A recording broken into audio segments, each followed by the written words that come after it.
وشر الأمور محدثاتها وكل محدثة بدعة وكل بدعة ضلالة وكل ضلالة في النار. قال الله سبحانه وتعالى: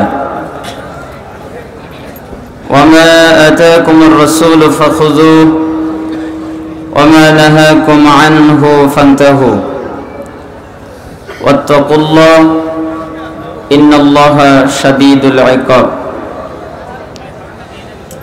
সমস্ত প্রশংসা সে আল্লাহ সুবহানাহু ওয়া তাআলার দরবারে, যে মহান রব আমাদেরকে অত্যন্ত মেহেরবানি করে আজকে চাঁদপুর কচুয়া দহুলিয়া পালাখাল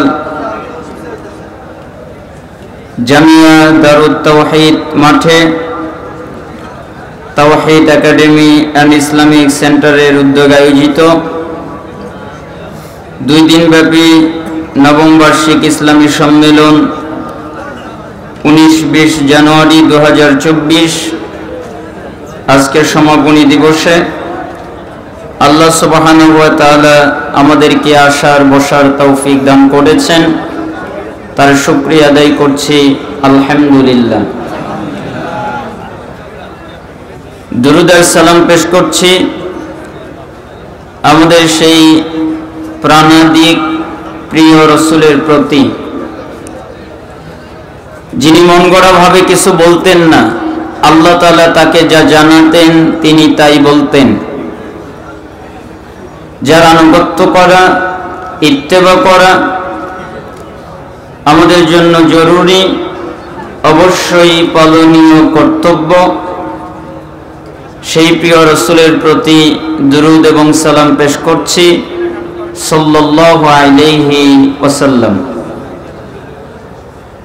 অতঃপর আজকের এই ইসলামী সম্মেলনের সম্মানিত সভাপতি সাহেব,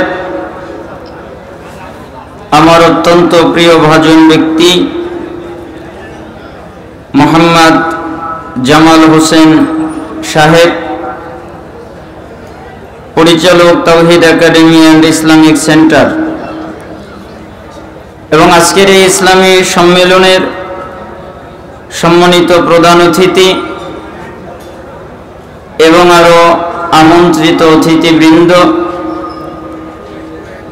সম্মানিত আলোচকবৃন্দ, এবং আপনারা যারা কষ্ট করে দূর দূরান্ত থেকে এখানে এসে বসে আলোচনা শুনছেন, পুরুষ এবং নারী, আল্লাহ সুবহানাহু ওয়া তাআলা আপনাদের প্রত্যেকের উপরে কল্যাণ শান্তি বর্ষণ করুন এবং আপনাদের নেক হায়াত আল্লাহ তাআলা বৃদ্ধি করে দিন এবং আল্লাহ তাআলার জান্নাতের জন্য আল্লাহ তাআলা আপনাদের কবুল করে নিন। আপনারা সবাই অবগতিতে আছেন, এটা একটি দ্বীনি মজলিস, ইসলামী জ্ঞান অর্জন করার জায়গা, যেখান থেকে আপনি জ্ঞান অর্জন করবেন, ইলম অর্জন করবেন, ইলম চর্চা করবেন। যতগুলো মাধ্যম পৃথিবীতে আছে তার মধ্যে বাংলাদেশে এটা একটি অন্যতম মাধ্যম। এ জায়গায় বসে বাদাম খাবেন, বুট খাবেন, কালাই খাবেন, পানি খাবেন, চা খাবেন, নড়াচড়া করবেন, আরো কত খাবার খাবেন। মনে হচ্ছে আপনারা ইলম অর্জন করতে এসেছেন, এ কথাটা মিথ্যা। খেতে এসেছেন, এটাই ঠিক। রাগ করলেন আমার কথায়? আপনাদের প্রত্যেকের মধ্যে কিছু মানুষের মুখ নড়াচড়া করছে, তাতে বোঝা যাচ্ছে আপনারা খাবার নিয়ে ব্যস্ত বেশি। শায়েখ আপনাদের সামনে আলোচনা করলেন, ইলমি কথাবার্তা বললেন, ইসলামিক কথাবার্তা বললেন, সংশোধনমূলক কথাবার্তা বললেন, তার দ্বারা আপনারা কি বুঝলেন তা আমার জানা নেই। আমি ওনার আলোচনা বসে শুনছিলাম ঘরের মধ্যেই। আপনাদেরকে অনেক গুরুত্বপূর্ণ কথা বলছিলেন। তার প্রথম দিকে ইলম নিয়ে একটি কথা বলেছেন যে ইলম অর্জন করার জন্য বসলে আল্লাহ তাআলা কি করেন? গুনাহ মাফ করেন। আর গুনাহ কি করেন? নেকি করেন। মনে আছে? রাসূল সাল্লাল্লাহু আলাইহি ওয়াসাল্লাম মিশকাতুল মাসাবিহের 220 নম্বর হাদিসে বলেন, মান সালাকা তরিকান ইয়ালতামিসু ফীহি ইলমান সালাকাল্লাহু লাহু বিহি তরিকান মিন তুরুকিল জান্নাহ। যে ব্যক্তি জ্ঞান অর্জন করার জন্য, ইলম অর্জন করার জন্য, বিদ্যা অর্জন করার জন্য কোন জায়গায় যায়, কেন? আমি জ্ঞান অর্জন করব, আমি ইলম অর্জন করব, আমি বিদ্যা অর্জন করব, এইটা তার নিয়ত। তাহলে আল্লাহ তাআলা এর বিনিময়ে তার জান্নাতের পথ সোজা করে দেন। অর্থাৎ কেউ যদি চায় আমার জান্নাতের পথ সোজা হয়ে যাক, আমার জান্নাতের পথ সরল হয়ে যাক, আমার জান্নাতের পথ সহজ হয়ে যাক, তাহলে তারা যেন ইলম অর্জন করে, জ্ঞান অর্জন করে, কোরআন সুন্নাহ জানে, শিখে, তাহলে আল্লাহ তাআলা তাদের জন্য জান্নাতের পথ সোজা করে দেবেন। মিশকাতুল মাসাবিহের 220 নম্বর হাদিস। আমার পরেও আরো সম্মানিত শায়েখরা আছেন, তারা কথা বলবেন। মিশকাতুল মাসাবিহের 220 নম্বর হাদিস, যেখানে রাসূল সাল্লাল্লাহু আলাইহি ওয়াসাল্লাম বলেন, মান খারাজা ফি তালাবিল ইলম ফাহুয়া ফি সাবিলিল্লাহ হাত্তা ইয়ারজিউ। যে ব্যক্তি ইলম অর্জন করার জন্য, জ্ঞান অর্জন করার জন্য কোন জায়গায় যায়, বাড়ি থেকে বের হয়, কেন? আমি জ্ঞান অর্জন করব, আমি ইলম অর্জন করব, এইটা নিয়ত। এই নিয়তে বাড়ি থেকে বের হয়, তাহলে যতক্ষণ পর্যন্ত বাড়িতে ফিরে না যায় ততক্ষণ তার আমলনামায় জিহাদ করার নেকি হয়। কিসের নেকি? জিহাদ। আজকে যুবকরা জিহাদ করতে চায়, তারা জিহাদের দিকে উদ্গ্রীব, কাফেরদেরকে মারতে চায়, মুশরিকদেরকে মারতে চায়, মুশরিকদের সাথে জিহাদ করতে চায়, যুদ্ধ করতে চায়। কিন্তু দেখা যায় আমাদের দেশে এই সুযোগ নাই। একটা সুযোগ আছে, কেউ যদি জ্ঞান অর্জন করে, ইলম অর্জন করে, আর এই নিয়তে বাড়ি থেকে বের হয়, তাহলে জিহাদ করলে যে নেকি হয় আল্লাহ ওই নেকি তাকে দান করেন। শায়েখ আপনাদেরকে হাদিস বলছিলেন, আপনারা শুনছিলেন। হাদিসটা আমি একটু ভিন্ন আঙ্গিকে বলি। মুজামুল কাবির 659 নম্বর হাদিস, একটা ছাপায়, বৈরুতের আরেকটি ছাপায় 641 নম্বর হাদিস। রাসূল সাল্লাল্লাহু আলাইহি ওয়াসাল্লাম বলেন, কেউ যদি কোনো মজলিসে যায় যেখানে কোরআনের কথা বলা হয়, যেখানে সুন্নাহর কথা বলা হয়, যেখানে হাদিসের কথা বলা হয়, যেখানে ইসলামিক কথাবার্তা বলা হয়, এই জায়গায় যদি তারা যায় আর 3টা কাজ যদি করে, কয়টা কাজ? 3টা। এক, বসে, দাঁড়িয়ে তার আলোচনা শোনে না। কেন? দাঁড়িয়ে আলোচনা শোনা বেয়াদবি। আপনার কাছে আমি কোরআনের আয়াত বলবো, আপনি দাঁড়িয়ে থাকবেন, এটা নয়, আপনি বসে পড়বেন। আপনার কাছে আমি হাদিস বলবো, আপনি দাঁড়িয়ে ইলম নেবেন, এটা আদব নয়, আপনি বসে পড়বেন। 2, তারা মনোযোগ দিয়ে আলোচনা শোনে। তার মানে বাদাম খায় না, বুট খায় না, কালাই খায় না, চা খায় না, পান খায় না, পানীয় খায় না, কোন রকমের খাদ্য খায় না। 3, তারা শেষ পর্যন্ত থাকে, যতক্ষণ পর্যন্ত আলোচনা শেষ না হয়, যতক্ষণ পর্যন্ত বৈঠক শেষের দোয়া পাঠ করানো হয়, যতক্ষণ পর্যন্ত সুবহানাকাল্লাহুম্মা ওয়া বিহামদিকা আশহাদু আল্লা ইলাহা ইল্লা আনতা আস্তাগফিরুকা ওয়া আতুবু ইলাইক, এই দোয়াটা পাঠ করা না হয়, ততক্ষণ পর্যন্ত তারা থাকে। তার মানে তারা বসে, 2 তারা মনোযোগ দিয়ে আলোচনা শোনে, 3 তারা শেষ পর্যন্ত থাকে। আল্লাহ সুবহানাহু ওয়া তাআলা রাসূলকে ডাক দিয়ে বলেন, নবী জি আপনি বলে দেন, কি বলবো আপনি এদেরকে জানান, কি জানাবো আপনি বলেন, কদ গফরাল্লাহু লাকুম যুনুবাকুম, তাদের অতীত জীবনের যত পাপ আছে, যত অন্যায় আছে, যত অপরাধ আছে, আমি আল্লাহ মাফ করে দিয়েছি। অতীত জীবনের কোনো পাপ নেই, অতীত জীবনের কোনো গুনাহ নেই। সালাত, জোহরের সালাত যদি আদায় করে, পরবর্তীতে যদি আসরের সালাত আদায় করে, মাঝখানের সগীরা গুনাহ মাফ হয়ে যায়, কিন্তু গুনাহ নেকি হয় না।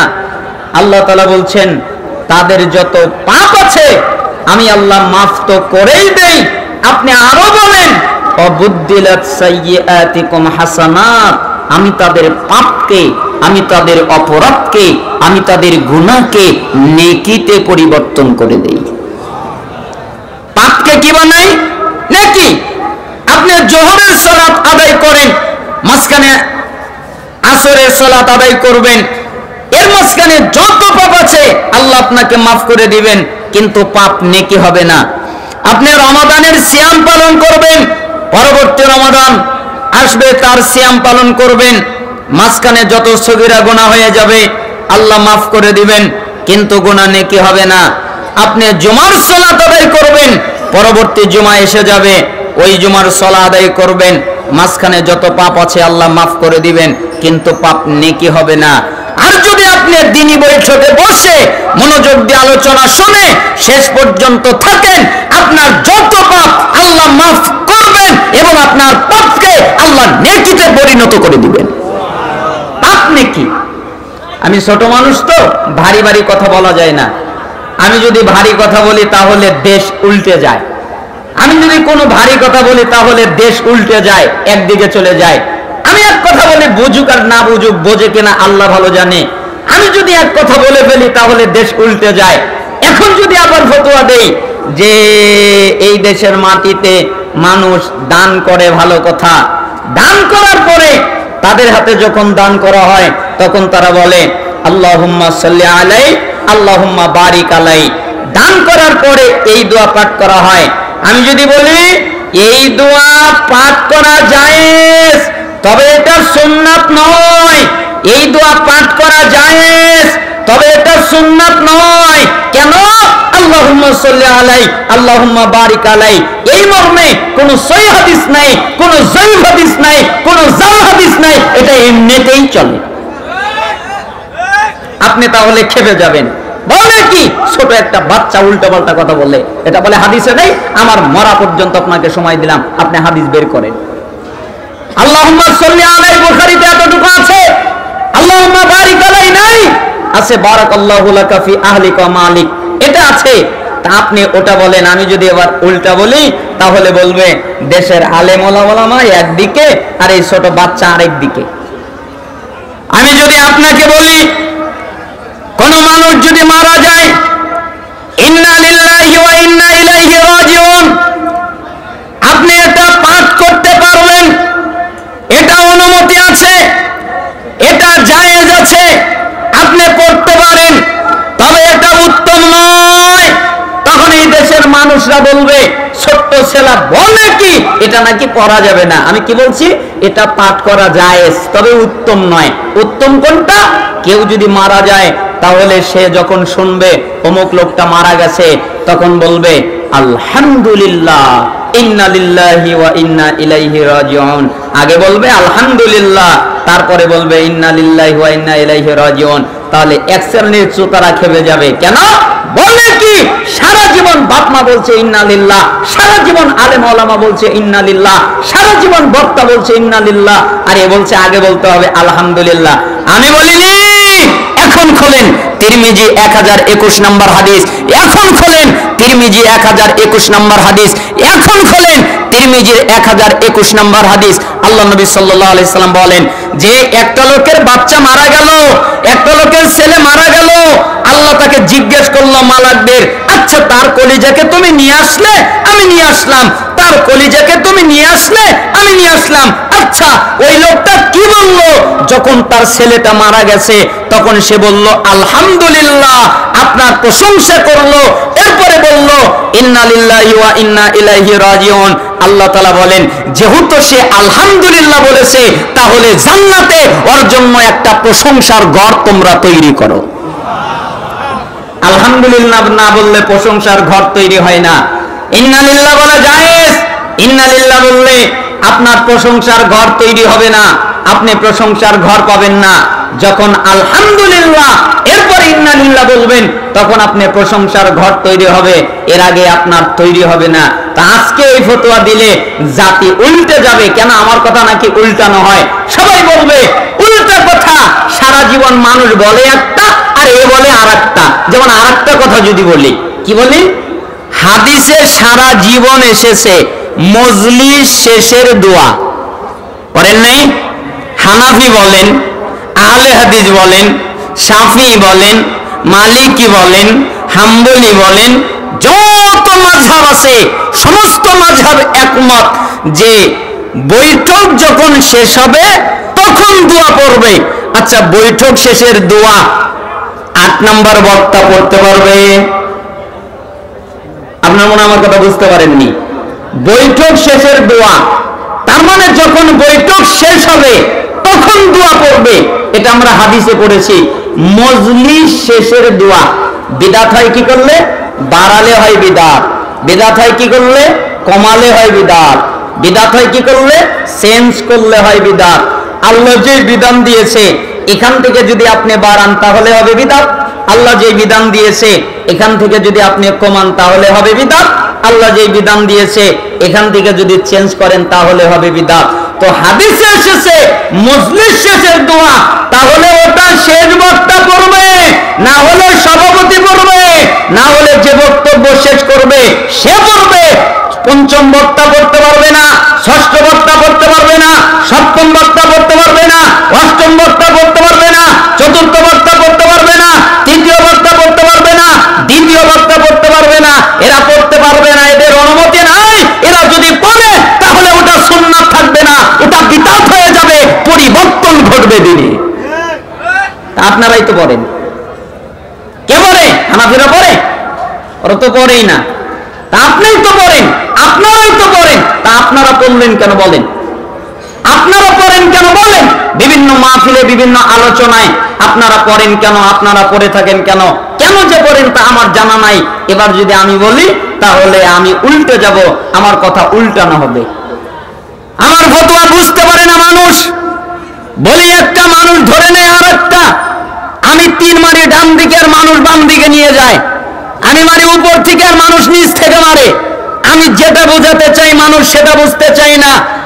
ঈমান ভঙ্গের কারণ এই জাতিকে বোঝানো যায় না। ঈমান ভঙ্গের কারণ খুব জটিল। মানুষ বোঝে, মানুষ জানে। তারা বলে ইন্নাহু মাইয়ুশরিক বিল্লাহ, নিশ্চয়ই যে ব্যক্তি আল্লাহর সাথে শিরিক করে ফাকাদ হারামাল্লাহু আলাইহিল জান্নাহ, আল্লাহ তাআলা তাদের জন্য জান্নাত হারাম করে দেন। ওয়া লিল যালিমিনা মিন আনসার, এরা হলো জালেম, এদের কোনো সাহায্যকারী নাই। তার মানে যারা শিরিক করে এরা জালেম। মানুষ বুঝতে পেরেছে যে জালেমদের জন্য জান্নাত হারাম, যারা শিরিককারী জালেম এটা বুঝতে পেরেছে। সূরা মায়েদার 72 নম্বর আয়াত, কিন্তু সূরা সাজদার 22 নম্বর আয়াত বুঝতে পারে নাই। কেন? আল্লাহ তাআলা বলেছেন ওমান আযলামা মিম্মান যুক্কিরা বিআয়াতি রাব্বিহি সুম্মা আরাদা আনহা ইন্না মিনাল মুজরিমিনা মুনতাকিমুন। নিশ্চয়ই তার চাইতে বড় জালেম কে? তার চেয়ে বড় অত্যাচারী কে? তার চেয়ে বড় জুলুমকারী কে? যাকে তার রবের আয়াত দিয়ে উপদেশ দেওয়া হলে সে সেখান থেকে মুখ ফিরিয়ে নেয়। এর চেয়ে বড় জালেম কে? এর চেয়ে বড় অত্যাচারী কে?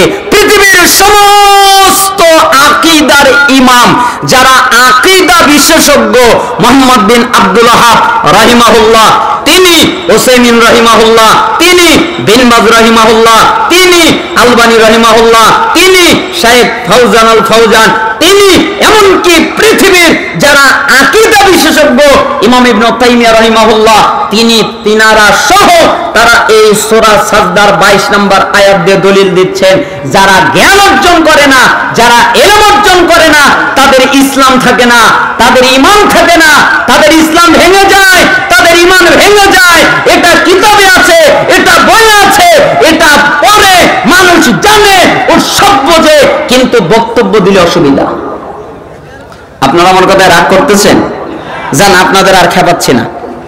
আপনাদেরকে আমি কয়েকটা মণিমুক্তা বলার জন্য এখানে বসেছি, আপনাদের কিছু মণিমুক্তা দিব। যেহেতু এই জায়গায় অনেক বড় বিজ্ঞ আলেম কথা বলেছেন, আরো অনেক বিজ্ঞ আলেম তারা কথা বলবেন, আমি ছোট নগণ্য মানুষ, আপনাদেরকে পেঁচে ফেলতে চাই না। আল্লাহ সুবহানাহু ওয়া তাআলা আল্লাহর জান্নাতের জন্য আপনাদেরকে কবুল করে নিন। আপনাদের জন্য আমার পক্ষ থেকে প্রথম নসিহত, প্রথম মণিমুক্তা, আপনারা এই এক একটা কথাকে, এক একটা বাক্যকে আপনি মনে করবেন কোটি টাকা তার চেয়েও বেশি দাম। কেন? এই বাক্য আপনার জীবন পরিবর্তন করবে। আমার জীবন পরিবর্তন করে দিয়েছে, আমাকে পরিবর্তন কিছু না কিছু করেছে, আপনাকে পরিবর্তন করবে, এটা আমি বিশ্বাসী। একটা কথায় তিনটা কথা। এক, নিজেকে নিরাপদ মনে করবেন না। আপনি মনে করবেন না আমি নিরাপদ। নিরাপদ মানে আমি তো জান্নাতে চলে গেছি, আমি তো সালাত আদায় করি, আমি তো সিয়াম পালন করি, আমি তো যাকাত দেই, আমি তো হজ আদায় করেছি, আমি তো জিকির আজকার করি, আমি তো কোরআন তেলাওয়াত করি, তাহলে তো আমি নিরাপদ, তাহলে তো আমি বেঁচে গেছি, আমাকে কে ঠেকায়? এজন্য আমি আপনাকে বলছি, আপনি আপনাকে নিরাপদ মনে করবেন না। আপনি মনে করবেন না আমি বেঁচে গেছি, আমি নিরাপদ, আমার কোনো ভয় নাই, এটা আপনি মনে করবেন না। কেন? সহিহ বুখারী ভালো করে বুঝবেন। এই বক্তব্য যদি আপনারা উল্টা বোঝেন তাহলে কিন্তু অসুবিধা হয়ে যাবে। আপনারা ভালো করে বুঝবেন। সহিহ বুখারী 6463 নম্বর হাদিস, সহিহ বুখারী 6463 নম্বর হাদিস। এটা আন্তর্জাতিক ছাপা, আর ইসলামিক ফাউন্ডেশন বাংলা অনুবাদ 6019 নম্বর হাদিস। আবু হুরায়রা রাদিয়াল্লাহু আনহু বলেন, রাসূল সাল্লাল্লাহু আলাইহি ওয়াসাল্লাম বলেছেন, লান ইউনাজ্জিয়া আহাদাম মিনকুম আমালুহু। আল্লাহ নবী সাল্লাল্লাহু আলাইহি সাল্লাম সাহাবীদেরকে লক্ষ্য করে বললেন, সাহাবীরা শোনো, সাহাবীরা শুধু নয়, সমস্ত উম্মতে মুহাম্মদী এই বাক্যের অন্তর্ভুক্ত। আল্লাহ নবী সাল্লাল্লাহু আলাইহি সাল্লাম বললেন, লা ইউনাজ্জিয়া আহাদাম মিনকুম আমালুহু। তোমাদের আমল, তোমাদের ইবাদত, তোমাদের কর্ম, তোমাদের আমল, তোমাদের ইবাদত, তোমাদের কর্ম তোমাদেরকে বাঁচাতে পারবে না, তোমাদেরকে মুক্তি দিতে পারবে না, তোমাদেরকে রক্ষা করতে পারবে না। কথাটা ভারী হয়ে গেল না? আমল করে বাঁচার জন্য সারা জীবন হুজুররা বলে সালাত আদায় করো বেঁচে যাবে, যাকাত দাও বেঁচে যাবে, সিয়াম পালন করো বেঁচে যাবে, হজ আদায় করো বেঁচে যাবে, জিকির আজকার করো বেঁচে যাবে, কোরআন তেলাওয়াত করো বেঁচে যাবে। আর এই বক্তা বলছে যে না না না, আমল দিয়ে বাঁচা যাবে না। তাহলে বক্তব্য কেমন হলো না? আমি বলিনি, আল্লাহ নবী সাল্লাল্লাহু আলাইহি সাল্লাম বলেছেন, শোনো, তোমাদের আমল। এখানে আরেকটা কথা আমি লাগিয়ে দেই, শুধু আমল। কি আপনারা রাগ করেছেন আমার উপর? কি শুধু আমল? কি বললাম? শুধু আমল। তার মানে এর সাথে আরো কিছু লাগবে। শুধু আমল, শুধু সালাত, শুধু যাকাত, শুধু সিয়াম, শুধু হজ, শুধু জিকির আজকার, শুধু কোরআন তেলাওয়াত আপনাকে মুক্তি দিবে না, আপনাকে বাঁচাতে পারবে না, আপনাকে রক্ষা করতে পারবে না।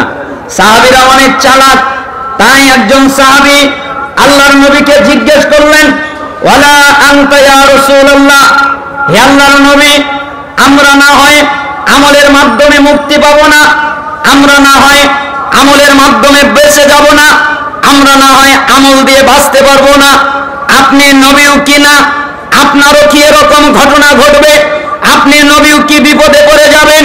আপনিও কি পারবেন না?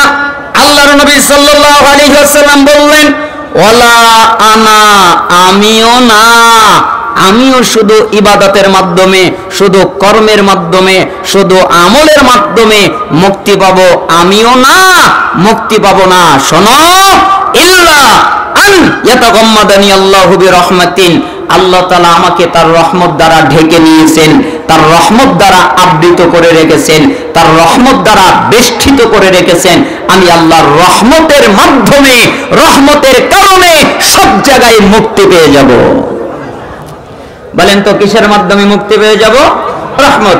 এই জন্য পৃথিবীর সমস্ত মুহাদ্দিসিনে কিরাম এই হাদিসের ব্যাখ্যা করতে গিয়ে তারা বলতেছেন, বা এই বার অর্থ হলো আমল, এর সাথে লাগবে রহমত। তার মানে শুধু আমল দিয়ে বাঁচবে না, শুধু সালাত দিয়ে বাঁচবে না, সালাত সাথে লাগবে রহমত, যাকাত সাথে লাগবে রহমত, সিয়াম সাথে লাগবে রহমত, হজ সাথে লাগবে রহমত। শুধু ইবাদত দিয়ে বাঁচতে পারবে না, আল্লাহর রহমত লাগবে। তাহলে কি আমরা ইবাদত করে ছেড়ে দিব? না, সাদ্দিদু ওয়া কারিবু ওয়া গুদু ওয়া রুহু ওয়া শাইউম মিনাদ দুজা ওয়াল কসদাল কসদা তাবলুগু। রাসূল সাল্লাল্লাহু আলাইহি সাল্লাম বলেন, শোনো, তোমরা চেষ্টা করতে থাকো, তোমরা আমল করতে থাকো, তোমরা আল্লাহর নৈকট্য লাভ করতে থাকো। কিভাবে আল্লাহর নৈকট্য লাভ করা যায়, কিভাবে আল্লাহর প্রিয় হওয়া যায়, কিভাবে আল্লাহর নিকটবর্তী হওয়া যায়, তোমরা এটা চেষ্টা করো। তোমরা সকালে আল্লাহকে ডাকো, তোমরা সন্ধ্যায় আল্লাহকে ডাকো, তোমরা রাতের শেষ ভাগে আল্লাহকে ডাকো। আর কোরআন সুন্নাহয় যা আছে এটা হলো মধ্যম পন্থা, কোরআন সুন্নাহয় যা আছে এটা হলো মধ্যম পন্থা। তোমরা মধ্যম পন্থা অবলম্বন করো, ওয়াল কসদাল কসদা তাবলুগু, এই মধ্যম পন্থা তোমাদের লক্ষ্যে পৌঁছাবে, অর্থাৎ মধ্যম পন্থা তোমাদের জান্নাতে নিয়ে যাবে। তার মানে এই হাদিস দ্বারা আমরা বুঝতে পারলাম, শুধু ইবাদতের মাধ্যমে বাঁচা যাবে না, ইবাদতের সাথে রহমত লাগবে, আর রহমতের জন্য আল্লাহর নৈকট্য লাগবে। এবার এই হাদিসটা আমরা সালাফদের নীতিতে বুঝবো। জনক সালাফ বলেন, ওয়ালা আখিরাতু ইম্মা আফুল্লাহ আওয়ান নার। তোমরা কি জানো আখিরাত কি? আখিরাত কি তা কি তোমরা জানো? আখিরাত হলো ক্ষমার জায়গা। আল্লাহ তাআলা আখিরাতে ক্ষমা করে দিবেন, হে আমার বান্দা যাও আমি তোমাকে মাফ করে দিলাম, হে আমার বান্দা যাও আমি তোমাদেরকে মাফ করে দিলাম, হে আমার বান্দা বান্দীরা যাও আমি তোমাদেরকে মাফ করে দিলাম। এটা হলো আখিরাত। আল্লাহ তাআলা আখিরাতে মাফ করে দিবেন, আল্লাহ তাআলা আখিরাতে ক্ষমা করে দিবেন। আল্লাহ তাআলা যদি আখিরাতে মাফ না করেন, আল্লাহ তাআলা আখিরাতে ক্ষমা না করেন, তাহলে জাহান্নাম। ওটা হলো আখিরাত। দুইটার একটা ঘটবে, হয় ক্ষমা না হলে জাহান্নাম, হয় ক্ষমা না হলে জাহান্নাম। তোমাদেরকে জাহান্নামে দিবেন, আর যদি জাহান্নাম না হয় তোমাদেরকে ক্ষমা করে দিবেন, তোমাদের ক্ষমা করে দিবেন। আর যদি ক্ষমা না হয় তোমাদেরকে জাহান্নামে দিবেন। এটা হলো আখিরাত। আখিরাত জায়গাটা হলো ক্ষমার জায়গা, আখিরাত জায়গাটা হলো জাহান্নামের জায়গা। ক্ষমা নতুবা জাহান্নাম। আচ্ছা, আমাদের মধ্যে একটু কথাবার্তা বলে নেই। আমার মধ্যে, আপনার মধ্যে, আমাদের মধ্যে এই গুণটা আছে কি? গুণটা কি? ক্ষমার গুণ। মানুষকে ক্ষমা করে দেওয়া। কেউ আমার সাথে শত্রুতা করলো, কেউ আমার সাথে জুলুম করলো, কেউ আমার প্রতি অত্যাচার করলো, কেউ আমার প্রতি জুলুম করলো, কেউ আমার কোনো ক্ষতি করলো, আর আমি তাকে মাফ করে দিলাম। এরকম লোক আমাদের মধ্যে পাওয়া যায় খুবই কম, তাই না? নাই বললেই চলে। তবে আমি একেবারে নাই এ কথা বলছি না, দুই একজন লোক পাওয়া যেতে পারে। আপনাকে আমি একটা ঘটনা মনে করিয়ে দিচ্ছি। তারিখে দিমাশ, ইমাম ইবনে আসাকির রাহিমাহুল্লাহ তার লেখা, আমি এই কিতাবের মধ্যে পড়েছি। একদিন একজন আল্লাহওয়ালা বান্দা হজ করার জন্য চলে যাচ্ছেন। হজ করতে গিয়ে তার কাছে কিছু মাল সামানা নিয়েছেন, কাপড় চোপড় নিয়েছেন, খাদ্য নিয়েছেন, অর্থ নিয়েছেন। এগুলো নিয়ে হজ করতে যাচ্ছেন। একটা টকবগে যুবক যার দেহে অনেক শক্তি, অনেক দূর থেকে দৌড়ে এসে ওই লোকটার বেলেন। একটা লোকের যদি মাল সামানা নিয়ে হজ করতে যায় অথবা কোনো জায়গায় সফর করতে যায়, আর এই সময় যদি তার ব্যাগটা ছিনতাই হয়ে যায়, তাহলে তার মতো হতভাগা কেউ আছে? সে তো বিপদে পড়ে গেছে। কেন? তার কাছে যেই ব্যাগ, ওই ব্যাগেই কাপড় চোপড়, যেই ব্যাগ ওই ব্যাগেই খাদ্য, যেই ব্যাগ ওই ব্যাগেই অর্থ সম্পদ পয়সা, এগুলো তার ওই ব্যাগেই রয়ে গেছে, আর ছিনতাইকারী ছিনতাই করে নিয়ে চলে গেছে, তাহলে সে তো বিপদে পড়ে যাবে। ঠিক তাই ঘটলো, একটা ছিনতাইকারী তার কাছ থেকে ছিনতাই করে নিয়ে দূরে চলে গেল। চলতে চলতে অনেক দূর চলে গেল, এক পর্যায়ে গিয়ে লোকটা অন্ধ হয়ে গেল। এরপরে হাউমাউ করে কান্নাকাটি শুরু করলো, কান্নাকাটি করছে হাউমাউ করে। এরপরে তিনি ওই যেই লোকটা অন্ধ হয়ে গেছে, যেই লোকটা ছিনতাই করে নিয়ে গেছে, ওই লোকটা কান্নাকাটি করছে, পাশের লোকজন তার কাছে এসেছে। এরপরে এসে বলছে, কি ব্যাপার, কি আপনি কাঁদেন কেন? আমি কাঁদি কেন জানো? কিছুক্ষণ আগে আমি ছিলাম চক্ষুওয়ালা, আমি চোখ দিয়ে দেখতে পারতাম, এখন আমার চোখ নেই, আমি চোখ দিয়ে দেখতে পাচ্ছি না, তাই আমি কান্নাকাটি করছি। মনে হয় আমি একটা পাপ করেছি, আমি একটা জুলুম করেছি, একটা লোকের আমি মাল সামানা ছিনতাই করে নিয়ে এসেছি, হয়তোবা লোকটা আমাকে বদদুয়া করেছে, তাই আমার চোখটা কানা হয়ে গেছে। আপনি কি আমাকে তার কাছে নিয়ে যেতে পারেন? কোথায় আছে? অমুক দোকানের পাশে আমি ছিনতাই করেছি, হয়তোবা সেখানে আছে। আচ্ছা ঠিক আছে, চলো তোমাকে নিয়ে যাই। এরপরে তাকে নিয়ে যাওয়া হলো, ওই লোকের মাল সামানা ফিরিয়ে দেওয়া হলো। এরপরে ওই লোকটাকে বলা হলো, জি বলো, আপনি আমাকে মাফ করে দেন, আপনি আমাকে ক্ষমা করে দেন। কেন তোমাকে মাফ করে দিব, ক্ষমা করে দিব? আমি আপনার মাল সামানা ছিনতাই করে নিয়ে গেছি, আপনি হয়তো আমাকে বদদুয়া করেছেন, তাই আমার চক্ষুটা কানা হয়ে গেছে, এবার আপনি দোয়া করেন আমার চক্ষুটা যেন ভালো হয়ে যায়।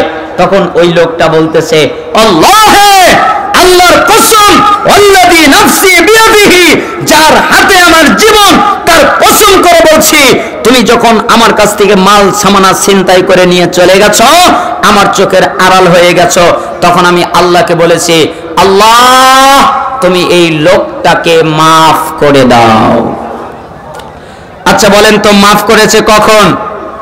ছিনতাই করেছে যখন, তখন মাফ করে দিয়েছে। আরে আমি তো আপনাকে মাফ করে দিয়েছি। তো কিছু লোক একটু উল্টাপাল্টা থাকে, তাই না?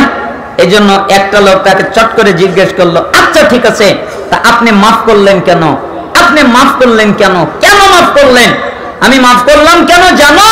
আমি মুহাম্মদ সাল্লাল্লাহু আলাইহি ওয়াসাল্লামকে বলতে শুনেছি, যেই ব্যক্তি দুনিয়ায় কাউকে তাড়াতাড়ি মাফ করবে, ওই ব্যক্তিকে আল্লাহ আখিরাতে তাড়াতাড়ি মাফ করবে। আমি যদি দুনিয়ায় কাউকে তাড়াতাড়ি মাফ করি, তাহলে আল্লাহ আমাকে আখিরাতে তাড়াতাড়ি মাফ করবে। তাই আমি দুনিয়ায় ওকে তাড়াতাড়ি মাফ করে দিয়েছি, যেন আল্লাহ আমাকে আখিরাতে মাফ করে দেয়। আপনার মধ্যে আমার মধ্যে এই মানসিকতা কি আছে? এরপরে বললেন, শোনো, আমি মুহাম্মদ সাল্লাল্লাহু আলাইহি সাল্লামকে বলতে শুনেছি, আমি মুহাম্মদ প্রথম ব্যক্তি যে প্রথমে জান্নাতে পা রাখবে, আমার আগে কেউ জান্নাতে পা রাখবে না, আমি প্রথম জান্নাতে পা রাখবো। আমি মুহাম্মদ সাল্লাল্লাহু আলাইহি ওয়াসাল্লাম প্রথমে জান্নাতে পা রাখবো, আমার আগে কেউ জান্নাতে পা রাখবে না, আমি প্রথম জান্নাতে পা রাখবো। আর আমি মুহাম্মদ ততক্ষণ পর্যন্ত জান্নাতে প্রবেশ করব না, আমার উম্মতের যতক্ষণ পর্যন্ত বিচার না হবে, যতক্ষণ পর্যন্ত ফয়সালা না হবে, যতক্ষণ পর্যন্ত বিচার কার্য শেষ না হবে, ততক্ষণ পর্যন্ত আমি জান্নাতে পা রাখবো না।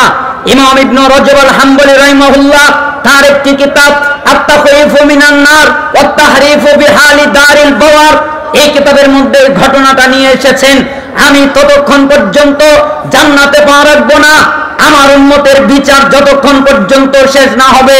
শোনো, আমি মুহাম্মাদের উম্মত, আমার মনে হয়েছে এই যুবক আমার মাল সামানা ছিনতাই করে নিয়ে গেছে, আমি যদি একে মাফ করে না দেই, তাহলে এর আর আমার আখিরাতে বিচার হবে, আমার মধ্যে তার মধ্যে আখিরাতে বিচার করা হবে।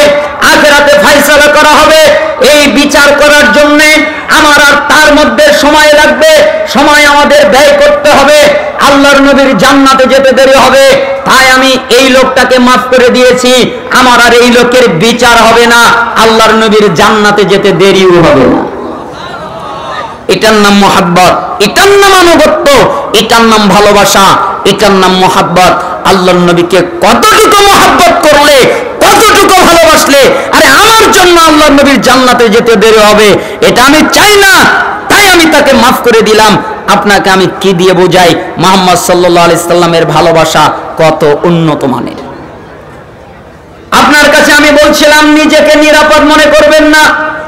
শাহাবুল ইমান 6930 নম্বর হাদিস, আব্দুল্লাহ বিন আউন রাহিমাহুল্লাহ বলেন, লা তাসিক বিকাসরাতিল আমাল ফাইন্নাকা লা তাদরি লা তুকবালু মিনকা আমলা। হে দুনিয়ার মানুষ, হে দুনিয়ার লোক, তোমরা শুনে রাখো, তোমরা নিজেদেরকে নিরাপদ মনে করো না। তোমরা মনে করো না আমি নিরাপদ, তোমরা মনে করো না আমি বেঁচে গেছি, তোমরা মনে করো না আমার কোনো বিপদ নেই, তোমরা মনে করো না আমি নিরাপদ। কেন জানো? তুমি সারা জীবন পর্যন্ত যত ইবাদত করেছো, সারা জীবন পর্যন্ত যত কর্ম করেছো, সারা জীবন পর্যন্ত যত নেকির কাজ করেছো, সারা জীবন পর্যন্ত যত ইবাদত করেছো, তোমার ইবাদত কবুল হয়েছে নাকি হয় নাই এটা তোমার জানা নাই, ঠিক না? আচ্ছা, আপনারা বলতে পারবেন ইশারের নামাজ আপনারা পড়েন নাই, মাগরিবের নামাজ পড়েননি? পড়েছেন। তাহলে কে বলতে পারবেন যে আমার মাগরিবের নামাজ কবুল হয়েছে, আমার ইশারের নামাজ কবুল হয়েছে? একথা আপনারা বলতে পারবেন? কেউ বলার ক্ষমতা আছে? নাই তো। তো আমরা যে ইবাদত করেছি এটা কবুল হয়েছে নাকি হয় নাই এটা আমাদের জানা নাই। ওয়ালা তামান দুনুবাত ফাইন্নাকা লা তাদরি হাল কুফিরাত আনকা আমলা। শোনো, তোমরা নিজেদেরকে নিয়ে নিরাপদ মনে করো না, নিরাপদ বোধ করো না। কেন?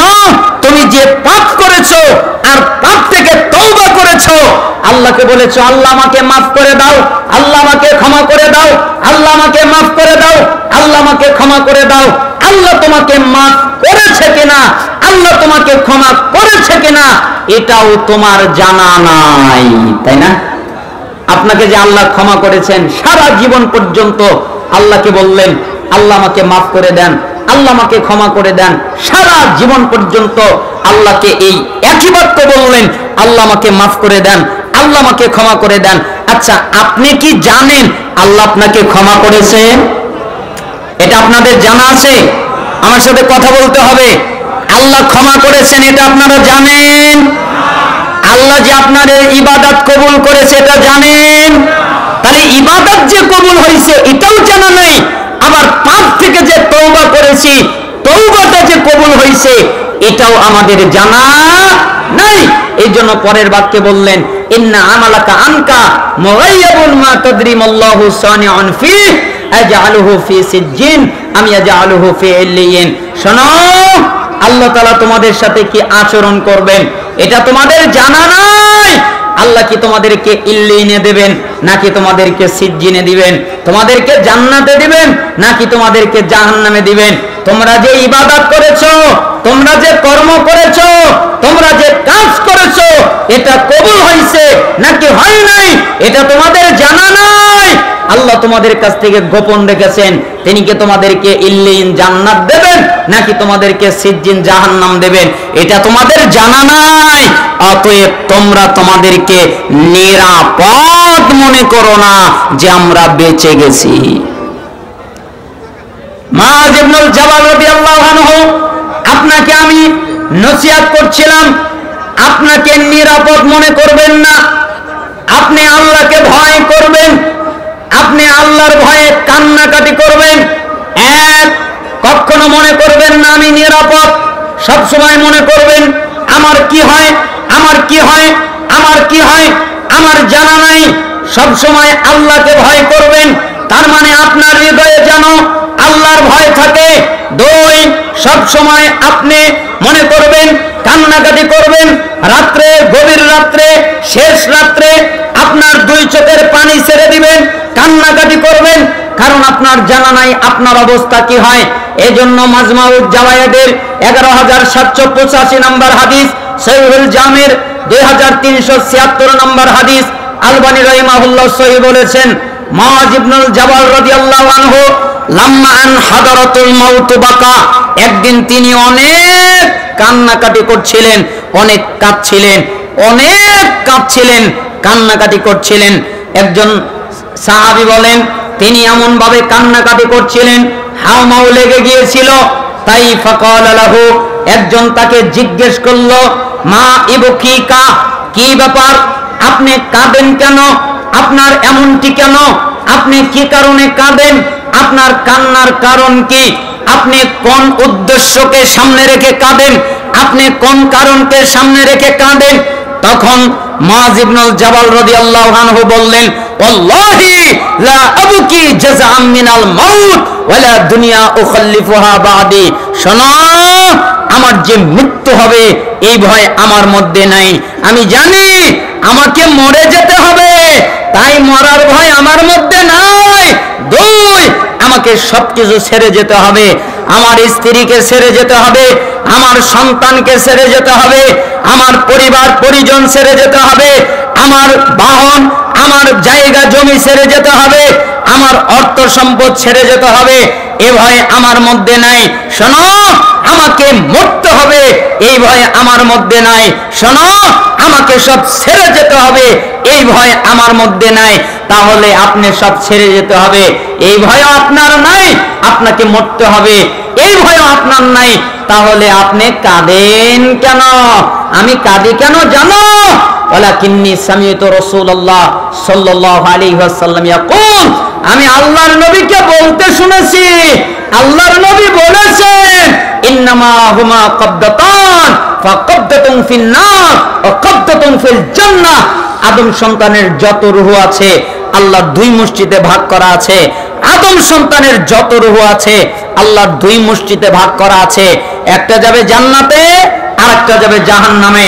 শুনেন, আদম সন্তানের যত রূহ আছে, যত রূহ দুনিয়া থেকে চলে গেছে, যত রূহ দুনিয়ায় আছে, যত রূহ দুনিয়ায় আসবে, আদম সন্তানের যত রূহ আছে আল্লাহর দুই মুষ্টিতে ভাগ করা আছে।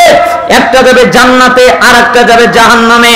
আমি মুআয ইবনুল জাবালের জানা নাই, ওয়ালা আদরি ফি আইয়িল কবদাতাইনি আকুনু, আমি মুআয ইবনুল জাবাল জানি না জান্নাতে যাব না জাহান্নামে যাব, আমি জান্নাতে যাব না জাহান্নামে যাব, এটা আমি মুআয ইবনুল জাবালের জানা নাই।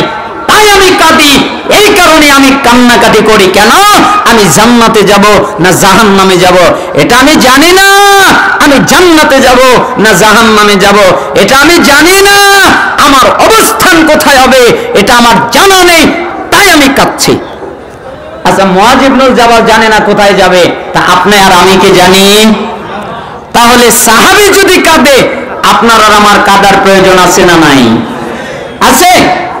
পাহাড় আপনারা দেখেছেন, পাহাড় দেখেছেন আপনাদের পাশেই চট্টগ্রাম, তারপরে বান্দরবান, কুমিল্লায় পাহাড় আছে, বান্দরবানে, সিলেটে, রাঙ্গামাটিতে, খাগড়াছড়িতে কিছু পাহাড় আছে, ঝর্ণাওয়ালা পাহাড়, তাই না?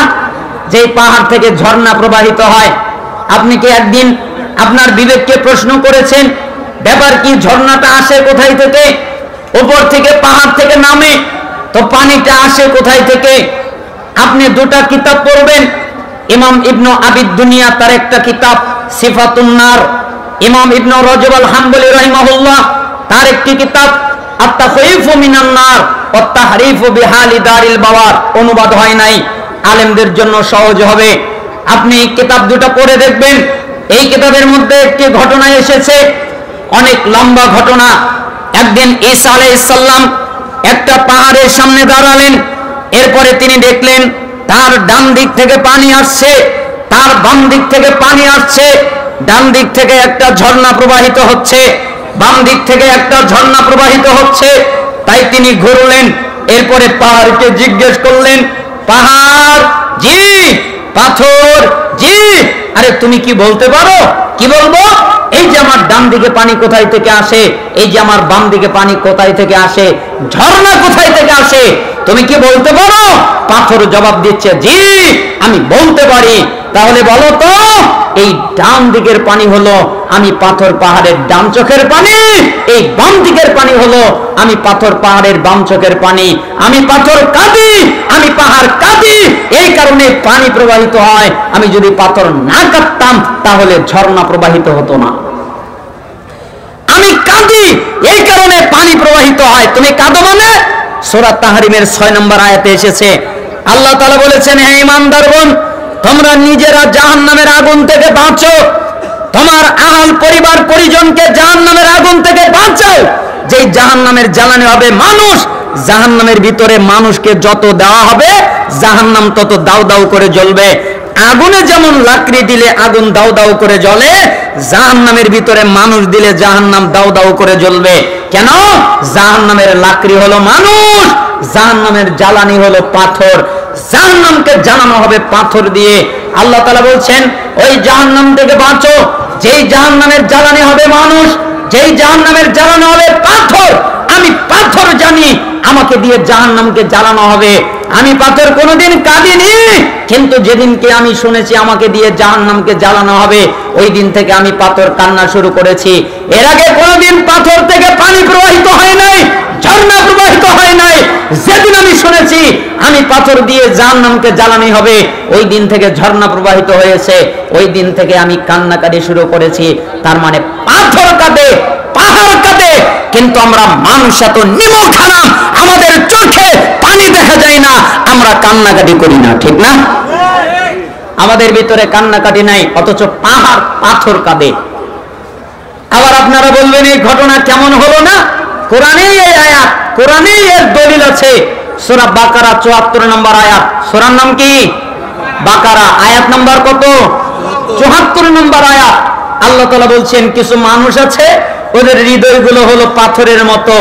এরপরে বলছেন, না না না না, পাথরের চাইতেও কঠিন। কেন? পাথর, এক শ্রেণীর পাথর আছে আল্লাহর ভয়ে থরথর করে কাঁপে, এক শ্রেণীর পাথর আছে ফেটে যায়, তারপরে পানি প্রবাহিত হয়।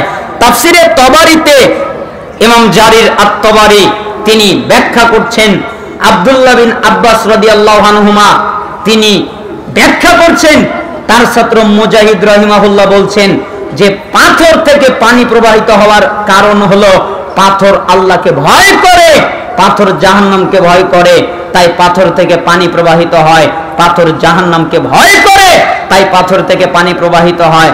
তার মানে আমি আপনাকে বোঝাতে চাইলাম, এক, আপনি নিজেকে নিরাপদ মনে করবেন না। দুই, আপনি আল্লাহকে ভয় করবেন।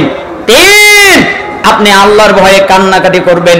আল্লাহ তাআলা যেন আমাদেরকে এই নসিহতটা পালন করার তৌফিক দান করেন। আমিন। আপনাদের জন্য দ্বিতীয় নসিহত, লজ্জার নসিহত। একজন জনৈক সালাফ বলেছিলেন, পৃথিবীর কোন মানুষ যদি কোন আমল না করে, তারা যদি একটা আমল করে, ওই আমলটা লজ্জার আমল, তাহলে তারা জান্নাতে যাবে, কেউ তাদের ঠেকাতে পারবে না। ওটা হলো লজ্জার আমল। আমরা সবাই পড়ি, আমাদের পড়ানো হয়, আমরা জানি, আমাদের বক্তব্য রাখা হয় যে ওয়াল হায়াউ শুবাতুম মিনাল ঈমান, লজ্জা হলো ঈমানের একটা শাখা। আমরা জানি ঈমান নাই যার, লজ্জা নাই তার, লজ্জা নাই যার, ঈমান নাই তার। ঈমান আর লজ্জা একটা আরেকটার সাথে জড়িত। আর সালাফরা বলছেন, কেউ যদি লজ্জার হক আদায় করে তাহলে তারা জান্নাতে যাবে।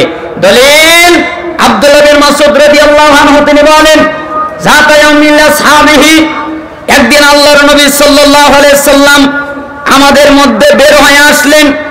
এরপরে তিনি বললেন, ইস্তাইউ মিনাল্লাহি হাক্কাল হায়া, হে সাহাবীরা, তোমরা আল্লাহকে লজ্জা করো, যেভাবে আল্লাহকে লজ্জা করা উচিত ওইভাবে আল্লাহকে তোমরা লজ্জা করো। তখন সাহাবীরা বললেন, ক্বালু ইন্না নাস্তাহি মিনাল্লাহ ইয়া নবিয়াল্লাহ আলহামদুলিল্লাহ। তখন সাহাবী তারা বললেন, আমরা আল্লাহকে লজ্জা করছি, হে আল্লাহর নবী, সকল প্রশংসা আল্লাহর জন্য। আমরা আল্লাহকে লজ্জা করছি, হে নবী, সকল প্রশংসা আল্লাহর জন্য। তখন রাসূল সাল্লাল্লাহু আলাইহি ওয়াসাল্লাম বললেন, লাইসা যালিক, ওয়ালাকিন্না মান ইস্তাহিয়া মিনাল্লাহি হাক্কাল হায়া। হে সাহাবীরা, তোমরা যেটাকে লজ্জা মনে করেছো, তোমরা যেটাকে লজ্জা জেনেছো, তোমরা যেটাকে লজ্জা বুঝেছো, তোমরা যেটা লজ্জা জেনেছো, এটা লজ্জা নয়। তোমরা যেটা লজ্জা বুঝেছো এটা লজ্জা নয়। তোমরা যেটা লজ্জা জেনেছো এটা লজ্জা নয়। তোমরা যেটা লজ্জা অনুধাবন করেছো এটা লজ্জা নয়। তোমরা কি জানো লজ্জা কি? লজ্জা হলো ফালিয়াহফাদির রাস ওয়া মা ওয়া, লজ্জা হলো মাথা আর মাথার সাথে যা আছে এই সম্পূর্ণটাকে হেফাজত করা, এর নাম হলো লজ্জা। বলেন তো লজ্জা কি? মাথা আর মাথার সাথে যা আছে এই সম্পূর্ণটাকে হেফাজত করা, এর নাম কি? লজ্জা। তাহলে মাথার সাথে কি আছে?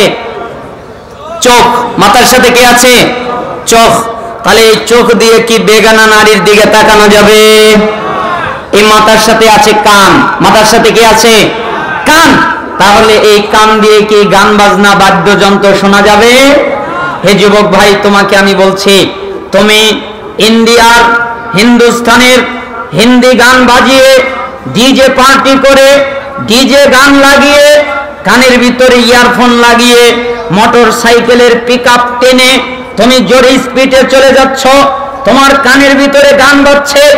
এখন যদি তোমার কাছে মালাকুল মাউত আসে, তাহলে বলো তোমার কি হবে? তুমি যে অনুষ্ঠান করে 31st নাইটের নাম নিয়ে তুমি যে সামিয়ানা করে ঈদ আনন্দ উদযাপন করার জন্য তুমি যে সামিয়ানা করে আরো যে কত দিবস আছে এগুলো পালন করার জন্য তুমি যে সামিয়ানা করে বক্স লাগিয়েছো, ডিজে পার্টি লাগিয়েছো, গান বাজনা বাদ্যযন্ত্র লাগিয়েছো, কত মানুষের ঘুম হারাম হচ্ছে, কত অসুস্থ মানুষের কষ্ট হচ্ছে, কত নেককার মানুষের গান বাজনা বাদ্যযন্ত্র শুনতে কষ্ট হচ্ছে। বলো, তোমার কাছে যদি মালাকুল মাউত আসে তাহলে তোমার কি হবে? যারা এই দুনিয়ায় মদ পান করে তারা জান্নাতে মদ পান করতে পারবে না। কেন? দুনিয়ায় যারা মদ পান করে তারা হয় মাতাল, আর জান্নাতে যারা মদ পান করবে তাদের হবে এনার্জি। দুনিয়ায় মদ পান করলে তারা হয় মাতাল, আর জান্নাতে মদ পান করলে এনার্জি তৈরি হয়। ওটা হলো জান্নাত, এটা হলো দুনিয়া। দুনিয়ায় মদ পান করা হারাম, জান্নাতে মদ পান করা হালাল। ঠিক দুনিয়ায় গান বাজনা বাদ্যযন্ত্র এগুলো হারাম, জান্নাতে গান বাজনা হারাম নয়। দুনিয়ায় যদি কেউ গান বাজনা বাদ্যযন্ত্র শোনে তাহলে জান্নাতে কেউ গান বাজনা বাদ্যযন্ত্র শুনতে পারবে না। জান্নাতে গান বাজনা হবে মানে জি, জান্নাতে গান বাজনা হবে, জান্নাতে গান গাওয়া হবে। জান্নাতে গান গাইবে কে? হুরেরা গান গাইবে। জান্নাতে নাচবে কে? হুরেরা নাচবে। ওর মানে তারা যদি এই পৃথিবীতে তাদের থুতু ফেলে দেয় তাহলে এই পৃথিবীতে যত লবণাক্ত সমুদ্র আছে সমস্ত লবণাক্ত সমুদ্রের পানিগুলো মিষ্টিতে পরিণত হয়ে যাবে। তারা যদি তাদের চেহারাটাকে একবার এই দুনিয়ায় উন্মুক্ত করে, এই দুনিয়ায় উকি মারে, তাহলে এই দুনিয়ায় কোনোদিন অন্ধকার হবে না। কিন্তু তারা দুনিয়ায় থুতু ফেলে না, তারা দুনিয়ায় উকি মারে না, তাহলে তারা কত সুন্দর হবে। জান্নাতের হুর কত সুন্দর হবে, জান্নাতের হুর নাচবে, জান্নাতের হুর গাইবে। আল্লাহ তাআলা বললেন, হুর জি তুমি নাচো, আজকে তোমার পালা, তুমি নাচবে। হুর জি তুমি গাও, আজকে তোমার পালা, তুমি গাইবে।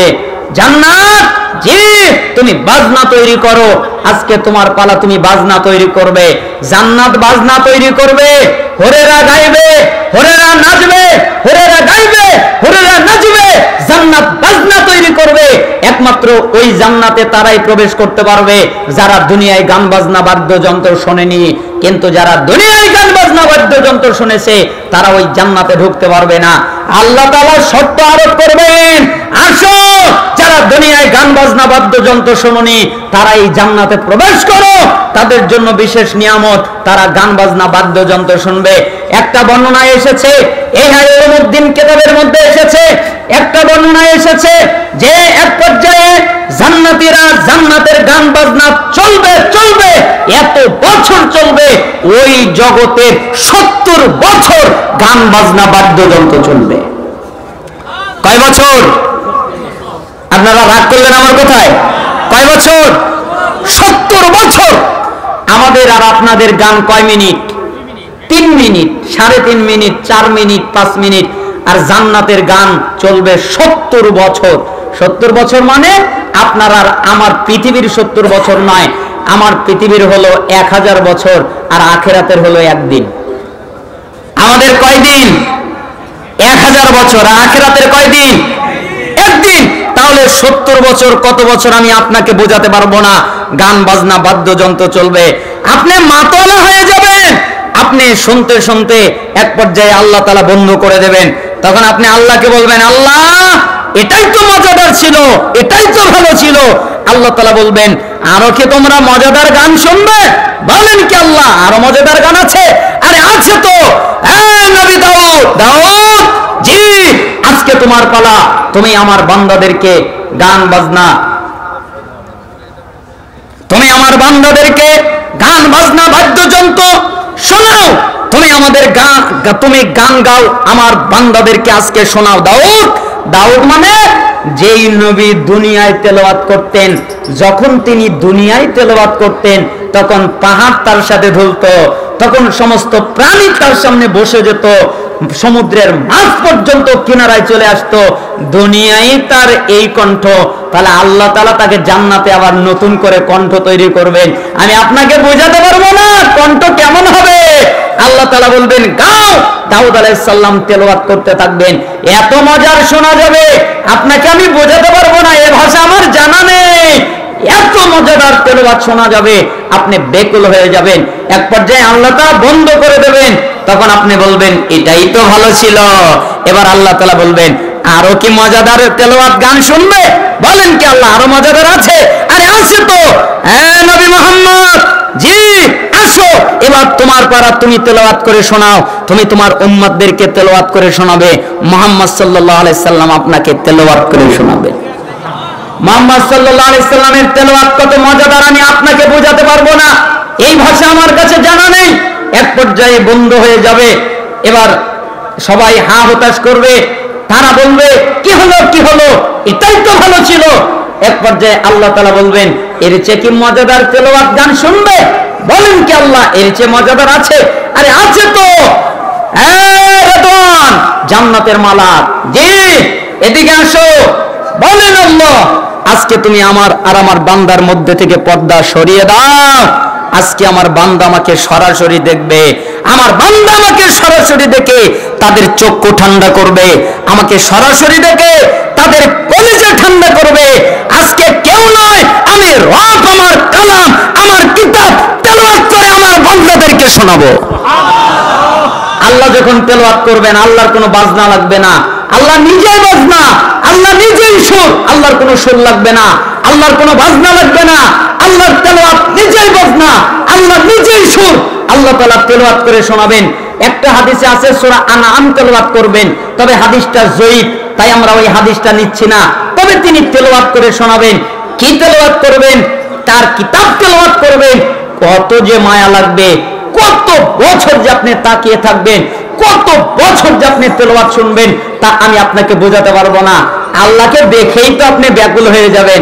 আল্লাহ মানে যেই আল্লাহ ইউসুফ আলাইহিস সালামকে তৈরি করেছেন, ইউসুফ আলাইহিস সালামকে তৈরি করে দুনিয়ায় নাজিল করেছেন। ইউসুফ আলাইহিস সালামকে নারীরা দেখতে গিয়ে ফল কাটতে গিয়ে হাত কেটে ফেলেছে। ওই ইউসুফ আলাইহিস সালাম এত সুন্দর, তাহলে ইউসুফ নবীকে যিনি বানিয়েছেন তিনি কত সুন্দর। যে আল্লাহ আইয়ুব আলাইহিস সালামকে 18 বছর অসুস্থ রেখেছিলেন, 18 বছর অসুস্থ থাকার পরে আল্লাহ তাআলা যখন তাকে সুস্থতা দান করলেন, তখন আইয়ুব আলাইহিস সালামকে কিছু লোক জিজ্ঞেস করলো এখন তোমার কেমন লাগতেছে? তখন আইয়ুব আলাইহিস সালাম জবাবে বলেছিলেন আমার এখন ভালো লাগতেছে না। কেন? আমি যতদিন অসুস্থ ছিলাম ততদিন আল্লাহ আমাকে একবার করে বলতো আইয়ুব জি কি অবস্থা, আল্লাহ আমাকে একবার বলতো কি অবস্থা, ওই এক কণ্ঠে আমি সারাদিন আমার ব্যথা বলে যেতাম। এখন আমি সুস্থ হয়ে গেছি, আল্লাহর কণ্ঠ আমি শুনতে পাচ্ছি না। তাহলে আমি আপনাকে কি দিয়ে বুঝাবো আল্লাহর কণ্ঠ কত সুন্দর? শোনেন, আল্লাহ শর্ত আরোপ করবে, যারা দুনিয়ায় গান বাজনা বাদ্যযন্ত্র থেকে মুক্ত থাকবে তারা জান্নাতের গান বাজনা বাজবে, যারা দুনিয়ায় গান বাজনা বাদ্যযন্ত্র নিয়ে ব্যস্ত থাকবে তারা জান্নাতের গান বাজনা বাদ্যযন্ত্র শুনতে পারবে না। তাহলে কানকে কি হেফাজত করতে হবে? কি করতে হবে? কিসের থেকে? গান থেকে, বাজনা থেকে, বাদ্য থেকে, গীবাত থেকে, মিথ্যা শোনা থেকে, কানের দ্বারা যত পাপ হতে পারে সমস্ত পাপ থেকে কানকে বাঁচাতে হবে। চোখকে বাঁচাতে হবে, চোখ দিয়ে বেগানা নারীর দিকে তাকানো যাবে না। একটা কিতাব আছে, কিতাবের নাম তালবিসে ইবলিস, নাম শুনেছেন না? ইমাম ইবনে জাওজি রাহিমাহুল্লাহ তার লেখা একটা কিতাব। ওই কিতাবের মধ্যে একটা ঘটনা আছে যে একটা হাফেজ সাহেব একটা বেগানা নারীর দিকে তাকিয়েছিল, এই কারণে 20 বছর পরে সে কোরআন ভুলে গিয়েছিল। তো একজন আলেম আরেকজন আলেমকে জিজ্ঞেস করতেছেন, এই ঘটনাটা আমি বুঝতে পারলাম না, আমরা তো ছোটখাটো মানুষ, আমাদের এলেম কালাম তো ছোট, আমরা বুঝি অল্প, তো বুঝতে তো পারলাম না এটা কেন ঘটলো। 20 বছর পরে মাত্র একটা মেয়ের দিকে তাকিয়েছে খারাপ নজরে, তাই সে কোরআন ভুলে যাবে? এটা কেন হবে? তখন তিনি বললেন, শোনো, এটা আল্লাহর গায়রতের ব্যাপার, এটা আল্লাহর সম্মানের ব্যাপার। বান্দা তার কলবের ভিতরে আল্লাহর মহব্বত ঢুকাবে, বান্দা তার কলবের ভিতরে আল্লাহর ভালোবাসা ঢুকাবে, বান্দার হৃদয়ের ভিতরে একমাত্র আল্লাহ থাকবে, বান্দার হৃদয়ে আর কিছু থাকবে না। যখন বান্দা এই হৃদয়ের ভিতর থেকে আল্লাহর মহব্বত বের করে আর কারো মহব্বত ঢুকায়, তখন আল্লাহ তার প্রতি নারাজ হয়ে যায়, আর এই কারণে মরার সময়ে সে কালেমা থেকে বঞ্চিত হয়ে যায়। আপনাকে আমি বোঝাতে পারবো না কালেমা থেকে বঞ্চিত হয় কিভাবে। আরেকদিন সৌদি আরবের একজন বিদ্বান মোহাম্মদ বিন আব্দুর রহমান আল আরিফি, তার একটা আলোচনা শুনছিলাম। তিনি বলতেছিলেন যে আমার একটা বন্ধু কানাডায় থাকে, আমার বন্ধু আমাকে এসে বলল, দোস্ত কি, আমি কি তোকে একটা ঘটনা বলবো? কি ঘটনা বলো? একদিন আমি হাসপাতালে যাচ্ছিলাম, আমার ওয়ার্ডে আমার দায়িত্ব পড়েছিল, আমি আমার ওয়ার্ডে চলে গেলাম। এরপরে আমি আমার ওয়ার্ডে গিয়ে একটা যুবকের দিকে লক্ষ্য করলাম, টক বগে চেহারা, এত সুন্দর চেহারা দেখে আমার মায়া লেগে গেল। আমি যুবকের কাছে চলে গেলাম, তার সাথে কথা বলার চেষ্টা করলাম, কিন্তু সে আমার সাথে কথা বলল না, কথা বলতে পারছিল না। তাই আমি তার ফাইলগুলো নিলাম, এরপরে ফাইলগুলো হাত দিয়ে দেখলাম, তার ফাইলে লেখা আছে নাম হলো মোহাম্মদ। তখন আমি বুঝলাম এ হলো মুসলিম, লেখা আছে তার বয়স 20 বছর। তখন আমি বুঝলাম এ হলো যুবক মানুষ, লেখা আছে তার হয়েছে এইডস। তখন আমি বুঝলাম তার বাঁচার আর উপায় নেই, তার মানে সে যে কোনো সময় মরে যেতে পারে, এটা আমি বুঝতে পারলাম। তাই আমি তার কানের কাছে গেলাম, কানের কাছে গিয়ে তাকে বললাম, আসসালামু আলাইকুম ওয়া রাহমাতুল্লাহ, আসসালামু আলাইকুম ওয়া রাহমাতুল্লাহ, আসসালামু আলাইকুম ওয়া রাহমাতুল্লাহ। আমি 3 বার সালাম দিলাম, সে আমার সালামের জবাব দিল না, আমার দিকে ফেল করে তাকিয়ে থাকলো, সে কিছু বললো না। আমি বারবার তাকে সালাম দিলাম, সে কিছু বললো না। আমি তার গার্জিয়ানকে ফোন করলাম, তার মা ফোনটা উঠালো, এরপরে বললো আমি ব্যস্ত আছি, আমি এখন আসতে পারবো না। এরপরে অনেকক্ষণ পরে আমার কাছে চলে আসলো, এরপরে আমার কাছে এসে কান্নাকাটি করলো। এরপরে আমাকে বলল, আমার টাকার অভাব নেই, আমার সম্পত্তির অভাব নেই, আমার বাড়ির অভাব নেই, আমার বাহনের অভাব নেই, আমার কোনো কিছুর অভাব নেই, কিন্তু আমার টাকা পয়সা সম্পত্তি আজকে আমার সন্তানকে বাঁচাতে পারছে না, আমার সন্তানকে সুস্থ করতে পারছে না। এই কথা বলছিলেন, হঠাৎ করে আমি মেশিনের দিকে তাকিয়ে দেখি তার পালসটা কমে যাচ্ছে। তখন আমি চট করে তার কানের কাছে চলে গেলাম, আমি ডাক্তার মানুষ, বুঝতে পারলাম সে আর বেশিক্ষণ বাঁচতে পারবে না। তাই আমি তার কানের কাছে চলে গেলাম, আর কানের কাছে গিয়ে বললাম, বলো লা ইলাহা ইল্লাল্লাহ তুফলিহু, বলো তুমি, বলো লা ইলাহা ইল্লাল্লাহ তুফলিহু, তাহলে তুমি সফলতা লাভ করবে। আমি বারবার লা ইলাহা ইল্লাল্লাহ বললাম, কিন্তু সে বলতে পারলো না, সে খালি বলল আহ আহ আহ, এই একই বাক্য বলল। আমি বুঝতে পারলাম না। এরপরে আমি হতাশ হয়ে চলে আসলাম। কেন হতাশ হলাম? কারণ সে কালেমা পড়তে পারলো না, তাই আমি হতাশ হয়ে চলে আসলাম। কিছু দূর আসার পরে ওই যুবকটা একটা জোরে চিৎকার দিল, আর একটা মেয়ের নাম বলল, একটা মেয়ের নাম বলে চিৎকার দিয়ে মারা গেল। বন্ধু, এমনটা হলো কেন? মোহাম্মদ বিন আব্দুর রহমান আল আরিফি তিনি বললেন, এমনটা হলো কেন জানো?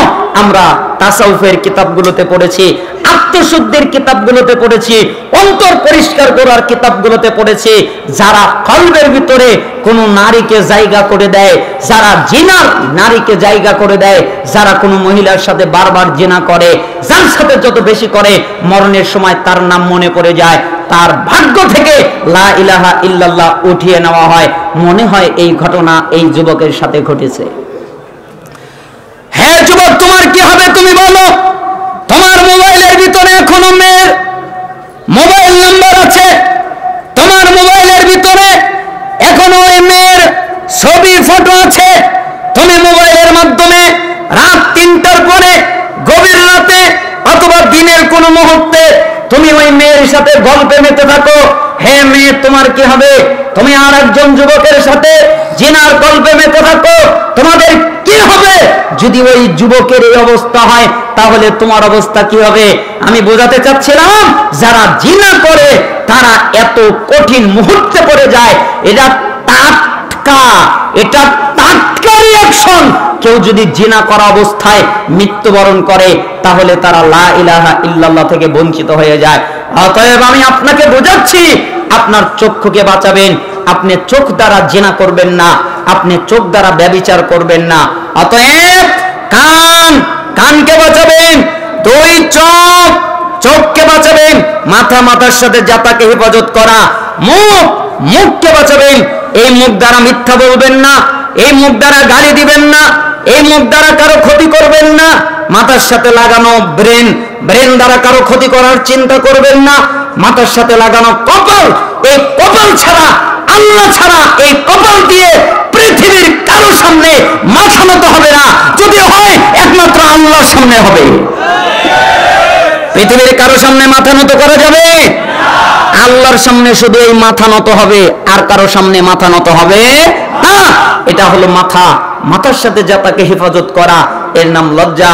ওয়ালিয়াহফাজিল বাতনা মা হাওয়া, দুই পেটের সাথে যা একে হেফাজত করা, এর নাম লজ্জা। পেট মানে পেটের সাথে লাগানো দুইটা হাত, এই হাত দ্বারা কারো উপরে জুলুম করা যাবে না, কারো উপরে অত্যাচার করা যাবে না। পেটের সাথে লাগানো দুইটা পা, এই পাও দ্বারা অত্যাচার হারামের দিকে অগ্রসর হওয়া যাবে না। পেটের সাথে লাগানো লজ্জাস্থান, এই লজ্জাস্থান ছাড়া, এই লজ্জাস্থান দ্বারা জিনা করা যাবে না, ব্যভিচার করা যাবে না। পেটের সাথে লাগানো স্টমাক, এখানে হারাম খাদ্য জমা করা যাবে না। পেটের সাথে লাগানো কলব, এই কলবটাকে খারাপ করা যাবে না। পেট আর পেটের সাথে যা লাগানো এটাকে হেফাজত করা, এর নাম লজ্জা। ওয়াল ইয়াসকুরুল মাউত ওয়াল বিলা, মরার পরের চিন্তা করা। আমাকে যে মরতে হবে, মরার পরের চিন্তা করা। হায় হায় হায়, আমি যখন মরে যাব আমার ভাই বেরাদার চলে আসবে, আমার বন্ধু বান্ধব চলে আসবে, আমার মা কাঁদবে, আমার বাবা কাঁদবে, আমার আত্মীয় স্বজনেরা কাঁদবে, আমার সন্তানেরা কাঁদবে। এরপরে আমাকে খাটিয়ায় উঠাবে, আমাকে গোসল দিয়ে খাটিয়ায় উঠিয়ে আমাকে কবরস্থানে নিয়ে যাবে, আমাকে মাটির নিচে দাফন করে আসবে। এরপরে যখন তারা চলে যাবে, আস্তে আস্তে আমার পেট ফুলে যাবে, আস্তে আস্তে আমার পেট ফেটে যাবে, আমার শরীরে এক ধরনের পোকা তৈরি হবে, পোকা তৈরি হয়ে আমার সমস্ত গোস্ত খেয়ে ফেলবে। এক পর্যায়ে আমার হাড় পড়ে থাকবে, আমার হাড়গুলো মাটির সাথে মিশে যাবে, আমার সামান্য একটু ছাড়া কোনো অস্তিত্ব থাকবে না। আমার মরার পরে কি হবে, মরার পরের চিন্তা করা এবং দুনিয়ার চাকচিক্য ছেড়ে দেওয়া, দুনিয়ার জৌলুস ছেড়ে দেওয়া, দুনিয়ার আনন্দ ছেড়ে দেওয়া, দুনিয়ার মায়া মহাব্বত ছেড়ে দেওয়া, মরার পরের চিন্তা করা, আমার মরার পরে কি হবে, এবং দুনিয়ার মায়া মহাব্বত জৌলুস এগুলো ছেড়ে দেওয়া। তাহলে ফামান ফাআলা যালিক ফাকাদ ইস্তাহিয়া মিনাল্লাহি হাক্কাল হায়া। যেই ব্যক্তি এমনটা করতে পারলো, ওরাই লজ্জার হক আদায় করতে পারলো। এক, মাথার সাথে যাতা হেফাজত করা। দুই, পেটের সাথে যা লাগানো তা হেফাজত করা। তিন, মরার পরের চিন্তা করা, যে আমাকে মরে যেতে হবে, এরপরের চিন্তা করা। চার, দুনিয়ার চাকচিক্য জৌলুস আনন্দ মজা এগুলো ছেড়ে দেওয়া। যারা এই চারটা করতে পারবে তারা লজ্জার হক আদায় করতে পারবে। তিরমিজি 2458 নম্বর হাদিস, ইবনে আবি শাইবা 34320 নম্বর হাদিস, মুসনাদ আহমদ 3671 নম্বর হাদিস, মিশকাতুল মাসাবি 1608 নম্বর হাদিস। তার মানে আমি আপনাকে বোঝাতে চাচ্ছিলাম আপনি লজ্জা করবেন। আর ওই সালাফ বলছেন কেউ যদি লজ্জার হক আদায় করে তাহলে তারা জান্নাতে যাবে, কেউ তাদেরকে ঠেকাতে পারবে না। আপনারা রাগ করলেন আমার কথায়? আপনাদেরকে আমি 2টা নসিহত করলাম। 3 আপনাদেরকে একটা ঘটনা দিয়ে নসিহত করব। আপনারা যদি এই ঘটনাটা মনে রাখতে পারেন, আপনারা যদি এই নসিহত বুঝতে পারেন, তাহলে আপনার জন্য যথেষ্ট হয়ে যাবে, আপনার জন্য কল্যাণকর হয়ে যাবে। কি? একটা শিক্ষক, একটা ছাত্র, এই দুজনের একটা কথোপকথন আপনার সামনে আমি অনুবাদ করার চেষ্টা করছি। তারিখে দিমাশক 80 খণ্ডের একটা কিতাব, ইমাম ইবনু আসাকির রাহিমাহুল্লাহ লেখা। এই কিতাবের মধ্যে এই ঘটনাটা এসেছে। তিনি বলেন, একদিন শিক্ষক তার একজন ছাত্র, ঘনিষ্ঠ ছাত্র, তাকে জিজ্ঞেস করলেন, হে আমার আদরের ছাত্র, জি হে আমার সম্মানিত শিক্ষক, আরে তুমি কি বলতে পারো? কি বলবো? আমার সাথে কত বছর যাবত আমার কাছ থেকে ইলম অর্জন করলে, আমার কাছ থেকে জ্ঞান অর্জন করলে, এ কথা কি তুমি বলতে পারো? জি আমি বলতে পারি। বলো তো, আপনার কাছ থেকে আমি ইলম অর্জন করতেছি, জ্ঞান অর্জন করতেছি 33 বছর ধরে। কয় বছর? আমরা 33 বছর ধরে পড়াশোনা করা লোক পাওয়া খুব মুশকিল, তাই না? খুবই কঠিন। ওই ছাত্র বলতেছেন, এখনো আপনার ছাত্র থেকে খারিজ হই নাই, এখনো আছি, 33 বছর ধরে আপনার কাছ থেকে আমি ইলম অর্জন করতেছি। তখন শিক্ষক বলতেছে, আচ্ছা বলো তো, তুমি 33 বছরে আমার কাছ থেকে কি কি শিখলে, এটা কি তুমি বলতে পারো? জি আমি বলতে পারি। বলো তো। হে আমার সম্মানিত শিক্ষক, আমি 33 বছরে আপনার কাছ থেকে মাত্র 8টা জিনিস শিখেছি। কয় জিনিস? আপনারা রাগ করতেছেন? কয় জিনিস? 8। আচ্ছা, 33 বছর করে যদি 8টা জিনিস শেখে, কেউ যদি প্রত্যেক দিন একটা করে হাদিস মুখস্থ করে, তাহলে 5 বছরে রিয়াদুস সলিহিন, একটা হাদিসের বিখ্যাত কিতাব, তার মুখস্থ হয়ে যাবে, হাফেজ হয়ে যাবে। কয় বছর? 5 বছর। কিন্তু আমাদের দেশের সিলেবাস এত জটিল, এত কঠিন, 10 বছর, 12 বছর, 20 বছর পড়ার পরেও হাদিসের কিতাব মুখস্থ থাকে না, তাই না? 2-1 জায়গায় পাওয়া যেতে পারে, তবে অধিকাংশ এমন নয়। তো ওই ছাত্র বলতেছে 8টা জিনিস শিখেছি। তখন শিক্ষক বলতেছে, বলো কি তুমি? তুমি আমার কাছে 33 বছর শিখেছো, একদিন নয়, 2 দিন নয়, 1 বছর নয়, 2 বছর নয়, 33 বছর। আর 33 বছরে মাত্র 8টা শিখেছো, এটা মেনে নেওয়া যায়? তখন ছাত্র বলতেছেন, হ্যাঁ আমার আদরের শিক্ষক, জি আমি আপনার কাছে মাত্র 8টাই শিখেছি। কয়টা? 8টা। আচ্ছা তাহলে বলো তো কি শিখলে? আমি সৃষ্টিজীবীর প্রতি লক্ষ্য করে দেখলাম, এদের প্রত্যেকের একজন করে আপনজন আছে, নাই? আপনাদের আপনজন নাই? প্রত্যেকের একজনের আপনজন আছে না নাই? আছে। কারো আপনজন মা, কারো আপনজন বাবা, কারো আপনজন স্ত্রী, কারো আপনজন সন্তান, কারো আপনজন ভাই, কারো আপনজন বোন, তাই না? যার কাছে যে আপন। তার মানে ওস্তাদ, আমি পৃথিবীর মানুষের প্রতি লক্ষ্য করে দেখলাম, এদের প্রত্যেকের একজন করে আপনজন আছে। কিন্তু আমি বিস্মিত হলাম, আশ্চর্য হলাম, যখন এরা মারা যায়, যখন এরা কবরে যায়, তখন এদের সাথে কেউ কবরে যায় না, একাই কবরে যায়, ঠিক না? আপনজন যায়, আদরের স্ত্রী কবরে যায়, আদরের সন্তান কবরে যায়। তাহলে প্রত্যেকের একজন করে আপনজন আছে, কিন্তু যখন এরা মারা যায় তখন কেউ তাদের সাথে কবরে যায় না। তাই আমি লক্ষ্য করে দেখলাম, একটা জিনিসকে যদি আপনজন বানানো হয়, তাহলে সেই জিনিস আমার সাথে কবরে যাবে, ওটা হলো নেক আমল। তাই আমি নেক আমলকে আপনজন বানিয়েছি। কেন? কেউ যদি আমার সাথে কবরে না যায়, তাহলে নেক আমল আমার সাথে কবরে যাবে। কেউ যদি না যায়, কে কবরে যাবে? নেক আমল। আপনারা কি মনে করেন, আপনার আর আমার আকীদা কেমন তা পরীক্ষা করে নেওয়া যাক। নেক আমল দেখা যাবে না যাবে না? কি আপনাদের আকীদা কি? যাবে না? তাহলে ওই হাদিসের কি করবেন? এই তুমি কে? আমি কে মানে? তুমি এত বৃদ্ধ, তোমার গা দিয়ে এত দুর্গন্ধ আমি সহ্য করতে পারছি না। কে তুমি? আমি হলাম, তুমি এত কালো, আমি হলাম তোমার বদআমল। তাহলে ওই হাদিসের কি হবে? কে তুমি? এত সুন্দর চেহারা, তোমাকে দেখে আমি আনন্দিত হয়ে গেছি। তোমার চেহারা এত সুন্দর, তোমার শরীরে অনেক শক্তি, তোমার গা থেকে ঘ্রাণ বের হচ্ছে। কে তুমি? আমি হলাম তোমার নেক আমল। তার মানে এই দুনিয়ায় নেক আমল দেখা যায় না, কিন্তু এই দুনিয়ার পরে পরজগতে, বারজাখের জগতে, আখিরাতের জগতে নেক আমল দেখা যাবে। তার মানে কেউ যদি আপনার সাথে সঙ্গে না যায়, সঙ্গে যাবে কে? তাহলে কি নেক আমলকে আপনজন বানানো ভালো না কাউকে আপনজন বানানো ভালো? তাহলে নেক আমল আপনার সাথে যাবে, তাহলে নেক আমল করা উচিত। এই জন্য শিক্ষক এই কথাটা শুনে বললেন, বলো কি তুমি? আরে তোমার এক কথাই তো আমি আটকে গেছি, তোমার এক কথাই তো আমি পাগল হয়ে গেছি। এই কথা বলে তার দুই চোখ দিয়ে দর দর করে পানি পড়ে যাচ্ছে, আর কেঁদে দিয়েছে, আর বলতেছে, তুমি কি শোনালে? নেক আমল যদি আপনজন বানানো হয়, দুনিয়ার কেউ তো আসলে আপন নয়, আপন তো একমাত্র নেক আমল হয়। তুমি আমাকে কি শোনালে? আচ্ছা ঠিক আছে, তারপরে বলো।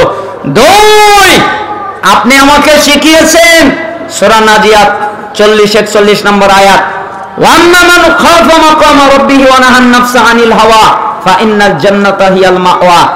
যে ব্যক্তি আল্লাহর সামনে দাঁড়াতে ভয় পায়, যে আমাকে একদিন আমার রবের সামনে দাঁড়াতে হবে, আমাকে একদিন আমার আল্লাহর সামনে দাঁড়াতে হবে, এটা ভয় পায় এবং তার প্রবৃত্তির কামনা বাসনা থেকে বাঁচে, মন যা বলে তা সে করে না, মন যা করতে বলে তা সে করে না, মনের উল্টাটা চলে। তার মানে মন মতো চলে না।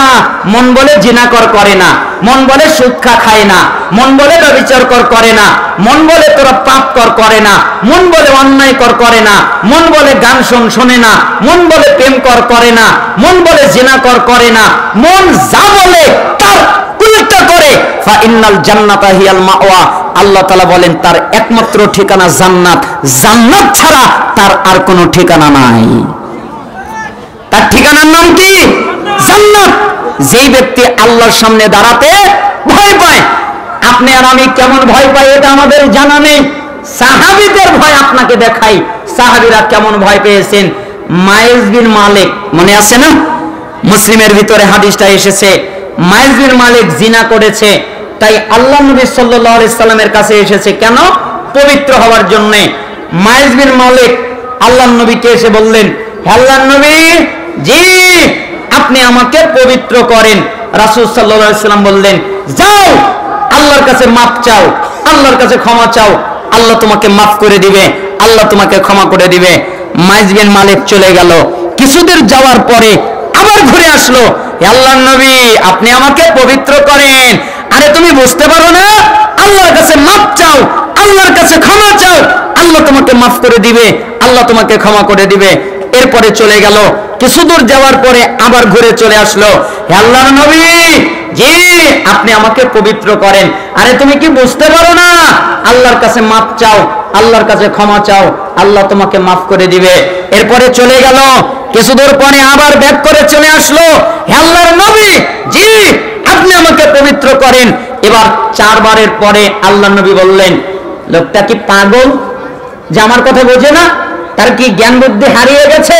সে কি পাগল? আমি তাকে বলছি আল্লাহর কাছে মাফ চাও, আল্লাহর কাছে ক্ষমা চাও, আল্লাহ তোমাকে মাফ করে দিবে, আল্লাহ তোমাকে ক্ষমা করে দিবে। তো লোকটা কি পাগল যে আমার কথা বোঝে না? পাগল নাকি? আমি বলছি আল্লাহর কাছে মাফ চাও, আল্লাহর কাছে ক্ষমা চাও, আল্লাহ ক্ষমা করে দিবে।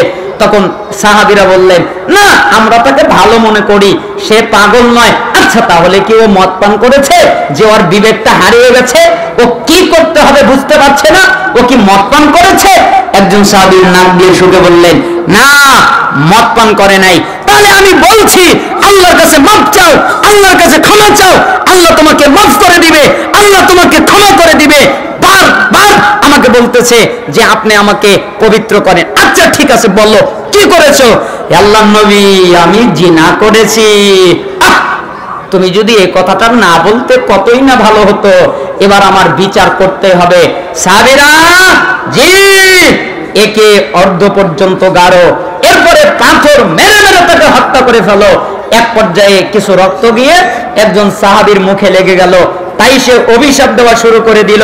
আল্লাহ নবী সাল্লাল্লাহু আলাইহি ওয়াসাল্লাম ওই সাহাবীকে বললেন, সাহাবী জি শোনো, মাইজ বিন মালিক যে তওবা করেছে এটা যদি পৃথিবীর সমস্ত উম্মতের মধ্যে ভাগ করে দেওয়া হয় তাহলে এই এক তওবাই সবার জন্য যথেষ্ট। বলো কি তুমি এটা মাইজ বিন মালিকের তওবা? তারা আল্লাহকে কত ভয় করতেন, ভয়ের কারণে তারা মরতে চায়, তারা চায় আমাকে মৃত্যুদণ্ড দেওয়া হোক, আমাকে পবিত্র করা হোক। আর আমাদের এক শ্রেণীর নাস্তিক আছে, সিসকা নাস্তিক, ওরা বলে যে আল্লাহর নবী হলো রক্ত পিপাসু, তাই না? বলে না আল্লাহর নবী হলো রক্ত পিপাসু, খালি জিহাদ জিহাদ জিহাদ। তোমরা খালি জিহাদ দেখলে, আরে আল্লাহর নবী যদি রক্ত পিপাসু হতেন তাহলে এই সাহাবীকে 4 বার ফিরিয়ে দিতেন না, প্রথমবারেই বলতেন। আল্লাহর নবী বুঝতে পেরেছিলেন জিনা করেছে, তাই বারবার তাড়িয়ে দিলেন। আল্লাহর নবী যদি রক্ত পিপাসু হয় তাহলে এই গামেদি মহিলার ব্যাপারে কি হবে? গামেদি মহিলা মানে যেই মহিলা আল্লাহর নবী সাল্লাল্লাহু আলাইহি সাল্লামের কাছে আসলো, এরপরে বলল, হে আল্লাহর নবী, জি আপনি আমাকে পবিত্র করেন, যাও আল্লাহর কাছে মাপ চাও, আল্লাহ তোমাকে মাফ করে দিবেন। আল্লাহর কাছে মাপ মানে ও মাইজ বিন মালিককে যেভাবে ফিরিয়ে দিয়েছেন আমাকে ওইভাবে ফিরিয়ে দেবেন, তাই না? আরে না, মাইজ বিন মালিককে যেভাবে ফিরিয়ে দিয়েছি তোমাকে ফিরিয়ে দেব মানে কি হয়েছে বলো? আল্লাহর নবী, মানুষ যেটা বৈধভাবে করে আমি ওটা অবৈধভাবে করেছি। এই যে আমি গর্ভবতী হয়ে গেছি, আমার পেট হয়েছে, আমি গর্ভবতী। মুহাম্মদ সাল্লাল্লাহু আলাইহি সাল্লাম বললেন, আচ্ছা ঠিক আছে, তাহলে তুমি চলে যাও।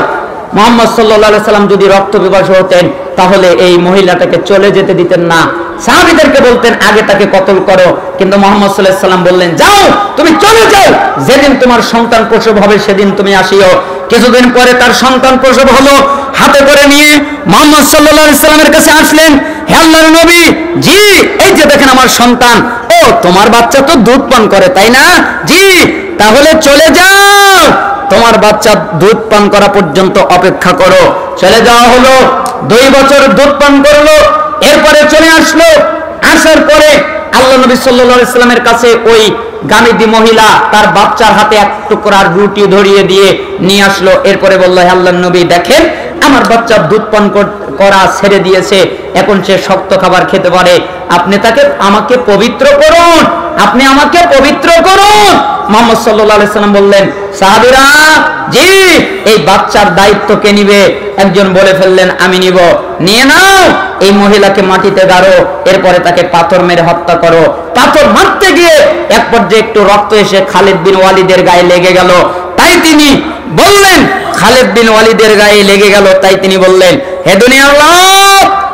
খালিদ বিন ওয়ালিদ বললেন, অভিশাপ দিলেন। আল্লাহ নবী সাল্লাল্লাহু আলাইহি সাল্লাম বললেন, খালিদ তুমি অভিশাপ দিচ্ছ মানে? আরে এই গামেদি মহিলা যেই তওবা করেছে, একটা খেয়ানতকারী যদি তওবা করে এই তওবা, তাহলে তাকেও মাফ করে দেওয়া হবে। তুমি বলো কি এটা তার তওবা, তাকেও মাফ করে দেওয়া হবে? তার মানে আল্লাহ নবী সাল্লাল্লাহু আলাইহি সাল্লাম যদি রক্ত পিপাসু হতেন তাহলে গামেদি মহিলাকে আগে কতল করতেন, কিন্তু তা না করে বারবার ফিরিয়ে দিলেন।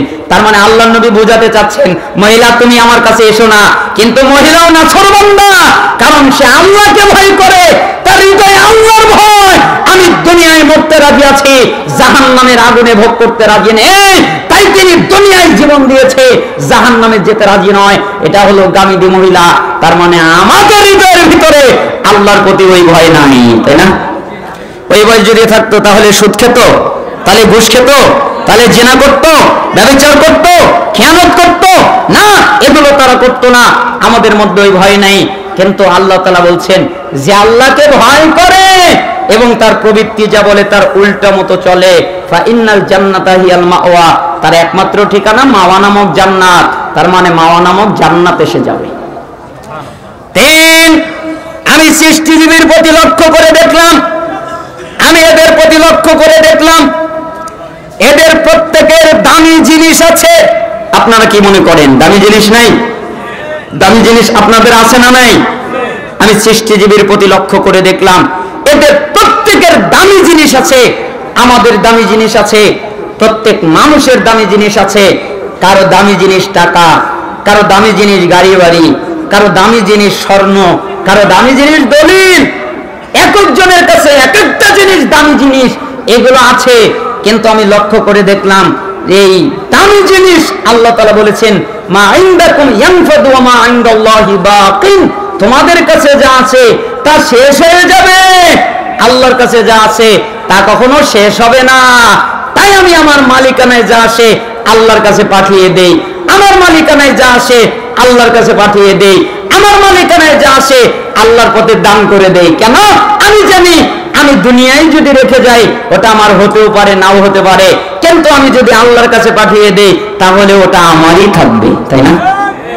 আপনারা কি মনে করেন দান করলে ওটা কার থাকে? যে দান করে তার নাম অন্যজনের, আপনার। তাই আমি দান করি, তাই আমি আল্লাহর কাছে আমার মালিকানায় যা আসে আমি তা পৌঁছিয়ে দেই। এটা আপনার কাছ থেকে শিখেছি। 4, আমি সৃষ্টিজীবের প্রতি লক্ষ্য করে দেখলাম এরা প্রত্যেকেই নিজেকে আভিজাত্য মনে করে, প্রত্যেকেই নিজেকে সম্মানিত মনে করে, কত ক্ষমতাবান তারা দাবি করে, কত নেতা, কত এমপি, কত মন্ত্রী, কত জজ, কত ব্যারিস্টার, কত কর্মকর্তা আছে যারা নিজেকে দামি মনে করে। তারা মনে করে আমি অভিজাত্য, আমি আভিজাত্য, আমি দামি, আমি সম্মানিত। এটা প্রত্যেক মানুষ মনে করে, নিজেকে নিজে আভিজাত্য মনে করে, নিজেকে নিজে সম্মানিত মনে করে, নিজেকে নিজে দামি মনে করে। কিন্তু আপনি আমাকে শিখিয়েছেন, আল্লাহ তাআলা বলেছেন ইন্না আকরামাকুম ইনদাল্লাহি আতকাকুম, নিশ্চয়ই আল্লাহ তাআলার কাছে ওই ব্যক্তি সম্মানিত যেই ব্যক্তি তাকওয়াবান, তাই না? আল্লাহর কাছে সম্মানিত কে? যে তাকওয়াবান, যার তাকওয়া আছে ও হলো আল্লাহর কাছে সম্মানিত। তাই আমি তাকওয়া অবলম্বন করি। আমি জানি টাকা দিয়ে, পয়সা দিয়ে, অর্থ দিয়ে, যশ দিয়ে, খ্যাতি দিয়ে সম্মানিত হওয়া যায় না। সম্মানিত ওই ব্যক্তি যে তাকওয়াবান। তাই আমি আল্লাহকে ভয় করি, আমি তাকওয়া অবলম্বন করি। কেন? যাতে আমি আল্লাহর কাছে সম্মানিত হতে পারি। আমি যদি আল্লাহর কাছে সম্মানিত হতে পারি তাহলেই আমি সম্মানিত। 5, আমি সৃষ্টিজীবের প্রতি লক্ষ্য করে দেখলাম এরা একজন আরেকজনকে অভিশাপ দেয়, একজন আরেকজনকে দোষারোপ করে, একজন আরেকজনকে হিংসা পর্যন্ত করে। অথচ আল্লাহ তাআলা বলেছেন যার যার রিজিক আমি তাকে বন্টন করে দিয়েছি। তার মানে আমার রিজিকও খাবে না, ওর রিজিক আমি খাবো না। তাই আমি এখান থেকে শিখেছি আমি কারোর প্রতি দোষারোপ করি না, আমি কাউকে অভিশাপ দেই না, আমি কাউকে হিংসা করি না। আমি দোষারোপ থেকে বেঁচে থাকি, আমি অভিশাপ থেকে বেঁচে থাকি, আমি হিংসা থেকে বেঁচে থাকি। হে আমার সম্মানিত শিক্ষক, আমি এটা আপনার কাছ থেকে শিখেছি। 6, আমি সৃষ্টিজীবের প্রতি লক্ষ্য করে দেখলাম এরা একজন আরেকজনের সাথে বিদ্বেষ করে, একজন আরেকজনের সাথে শত্রুতা করে, একজন আরেকজনের সাথে ঝগড়া করে, একজন আরেকজনের সাথে মারামারি করে, একজন আরেকজনকে হত্যা পর্যন্ত করে, একজন আরেকজনকে মেরেও ফেলে, ঠিক না? একজন আরেকজনকে খুন করে ফেলে না? একজন আরেকজনকে কি খুন করে? করে। আমরা পত্র পত্রিকা খুললে দেখা যায় আজকে সে মারা গেছে, কালকে সে মারা গেছে, অমুক দিন তমুক মারা গেছে, তমুক দিন অমুক মারা গেছে। তার মানে একজন আরেকজনকে মেরে ফেলে, হত্যা করে, শত্রুতা পর্যন্ত করে। অথচ আমি আল্লাহকে বলতে শুনেছি, আল্লাহ সুবহানাহু ওয়া তাআলা বলেছেন ইন্নাশ শাইতানা লাকুম আদুউন ফাত্তাখিযুহু আদুওয়া, নিশ্চয়ই শয়তান তোমাদের প্রকাশ্য। এখানে আমি আপনাকে কয়েকটা হাদিস অনুবাদ করে শোনাই, তাহলে আপনার আর আমার বুঝতে সহজ হয়ে যাবে। আপনাকে আমি নসিহতমূলক বলে যাচ্ছি, আপনাকে আমি অনুরোধ করছি। আবু দারদা রাদিয়াল্লাহু আনহু তিনি বলেন, ভালো করে শুনবেন, রাসূল সাল্লাল্লাহু আলাইহি সাল্লাম বলেছেন আলা উখবিরুকুম বিআফদালা মিন দারাজাতি সিয়ামি ওয়াস সাদাকাতি ওয়াস সালাহ, আমি কি তোমাদের বলবো না সালাতের চাইতে, সাদাকার চাইতে, সিয়ামের চাইতে বেশি নেকি কিসে? আমি কি তোমাকে বলবো না সালাত আদায় করে যেই নেকি পাবে, সিয়াম পালন করে যেই নেকি পাবে, সাদাকা দিয়ে যেই নেকি পাবে, তার চেয়ে বেশি নেকি কিসে পাবে? আমি কি তোমাকে বলবো না? সাহাবীরা বললেন কুলনা, আমরা বললাম বালা, হ্যাঁ আপনি বলেন। তখন রাসূল সাল্লাল্লাহু আলাইহি সাল্লাম বললেন ইসলাহু যাতিল বাইন, এটা হলো দুজনের মধ্যে মীমাংসা করে দেওয়া। তোমরা যদি দুজনের ভিতরে মীমাংসা করে দাও, তোমরা যদি দুজনের ভিতরে শত্রুতা ভেঙে দাও, তোমরা যদি দুজনের ভিতরে মারামারি কমিয়ে দাও, তোমরা যদি দুজনের ভিতরে মিল করে দাও, তাহলে সালাত সিয়াম সাদাকা দিয়ে যেই নেকি পাবে তার চেয়ে বেশি নেকি আল্লাহ তোমাকে দান করবে। আপনি তো এই কাজ করি না, আমরা তো এই কাজ করি না, আপনি তো এই কাজ করেন না। আপনি আরো কি করেন, আমরা আরো কি করি? একজনের সাথে আর একজনের শত্রুতা কিভাবে লাগানো যায়, তাই না? শত্রুতা ধ্বংস করে দেওয়ার মানুষ খুব কম পাওয়া যায়, কিন্তু একজন আর একজনের সাথে শত্রুতা লাগায় এরকম লোকের অভাব নাই, তাই না? অথচ আল্লাহ নবী সাল্লাল্লাহু আলাইহি সাল্লাম বললেন, ওয়াফাসাদু যাতিল বাইন, যারা দুজনের মধ্যে শত্রুতা লাগায়, দুজনের ভিতরে ঝগড়া লাগায়, দুজনের ভিতরে মারামারি লাগায়, হিয়াল হালিকা, এরা হলো মুন্ডনকারী। মুন্ডনকারী তো বুঝলাম না। মিশকাতের 5038 নম্বর হাদিস, জুবাইর রাদিয়াল্লাহু আনহু বলেন, দাব্বা ইলাইকুম দাউল উমামি ক্বাবলাকুমুল হাসাদ ওয়াল বাগদাউ ইয়াল হালিকা লা কুনু তাহলিকুশ শার ওয়ালাকিন তাহলিকুদ দ্বীন। শোনো, বিগত উম্মতের ব্যাধি তোমাদের মধ্যে বিস্তার লাভ করেছে, বিগত উম্মতের ব্যাধি তোমাদের মধ্যে ছড়িয়ে গেছে, বিগত উম্মতের ব্যাধি তোমাদের মধ্যে বিস্তার লাভ করেছে, বিগত উম্মতের ব্যাধি তোমাদের মধ্যে ছড়িয়ে গেছে। বিগত উম্মতের ব্যাধি মানে বিগত উম্মতের ব্যাধি হলো হিংসা, বিগত উম্মতের ব্যাধি হলো বিদ্বেষ, বিগত উম্মতের ব্যাধি হলো ঘৃণা। এই বিদ্বেষ তোমাদের মধ্যে ছড়িয়ে গেছে, এই ঘৃণা তোমাদের মধ্যে ছড়িয়ে গেছে, এই হিংসা তোমাদের মধ্যে ছড়িয়ে গেছে। তোমরা কি জানো এটা হলো মুন্ডনকারী? লা কুলু তাহলিকুশ শার ওয়ালাকিন তাহলিকুদ দ্বীন। আরে আমি এই মুন্ডন দ্বারা মাথার চুল মুন্ডন করা বোঝাইনি, আমি এই মুন্ডন দ্বারা ন্যাড়া হওয়াকে বোঝাইনি, আমি এই মুন্ডন দ্বারা মাথা কাটাকে বোঝাইনি, আমি এই মুন্ডন দ্বারা বুঝিয়েছি দিনের মুন্ডন। দিন কেটে ফেললে, দিন ধ্বংস করলে, দিন হত্যা করলে যা হয়, যারা শত্রুতা করে, যারা বিদ্বেষ করে, যারা হিংসা করে, তাদের একই পাপ হয়। কথা কি আমি বলেছি? কে বলেছেন? আল্লাহর নবী বলেছেন। দলিল মিশকাতের 5039 নম্বর হাদিস, হাদিসটা সহিহ। 5041 নম্বর হাদিসে এসেছে, ইয়াকুম সুআদাতিল বাইন ফাইন্নাহাল হালিকা, তোমরা দুইজনের ভিতরে মারামারি লাগানো থেকে বাঁচো, এটা হলো মুন্ডনকারী, এটা হলো দিনকে ধ্বংসকারী। দুজনের মধ্যে মারামারি লাগানো মানে দিনকে ধ্বংস করে দেওয়া, দুজনের মধ্যে শত্রুতা লাগানো মানে দিনকে ধ্বংস করে দেওয়া। ইবনে ওমর রাদিয়াল্লাহু আনহু তিনি বলেন, একদিন রাসূল সাল্লাল্লাহু আলাইহি সাল্লাম মিম্বরের উপরে দাঁড়ালেন, এরপরে তিনি বললেন, দাঁড়ানোর পরে তিনি বললেন, ইয়া মাশারা মান আসলামা বিলিসানিহি ওয়া লাম ইফদিল ঈমানু ইলা কলবিহি, তোমরা যারা মুখে ইসলাম গ্রহণ করেছো কিন্তু তোমাদের অন্তরে এখনো ইসলাম প্রবেশ করে নাই, তোমরা ভালো করে শুনে রাখো। তার মানে যারা মুমিন তারা ভালো করে শোনো, তার মানে যারা মুনাফিক তারা ভালো করে শোনো, তার মানে যারা ফাসিক তারা ভালো করে শোনো, তোমরা যারা মুসলমান তারা ভালো করে শোনো। লা তুযুল মুসলিমিন ওয়ালা তুআইরুহুম ওয়ালা তাত্তাবিউ আওরাতিহিম, তোমরা কোন মুসলমানকে কষ্ট দিও না, তোমরা কোন মুসলমানকে লজ্জা দিও না, তোমরা কোন মুসলমানের দোষ খোঁজো না, তোমরা কোন মুসলমানকে কষ্ট দিও না, তোমরা কোন মুসলমানকে লজ্জা দিও না, তোমরা কোন মুসলমানের দোষ খোঁজো না। যদি কেউ কোন মুসলমানের দোষ খোঁজে তাহলে আল্লাহ তার দোষ খুঁজবেন, আর আল্লাহ যদি কারো দোষ খোঁজেন তাহলে তাকে অপমানিত করবেন, সে যদি তার ঘরের মধ্যে থাকে তবু। তার মানে সালাফদের মানহাজ এটা নয় আরেকজনের দোষ খোঁজা, আরেকজনকে লজ্জা দেওয়া, আরেকজনের পিছনে লাগা, আরেকজনকে কষ্ট দেওয়া, এটা সালাফদের মানহাজ নয়।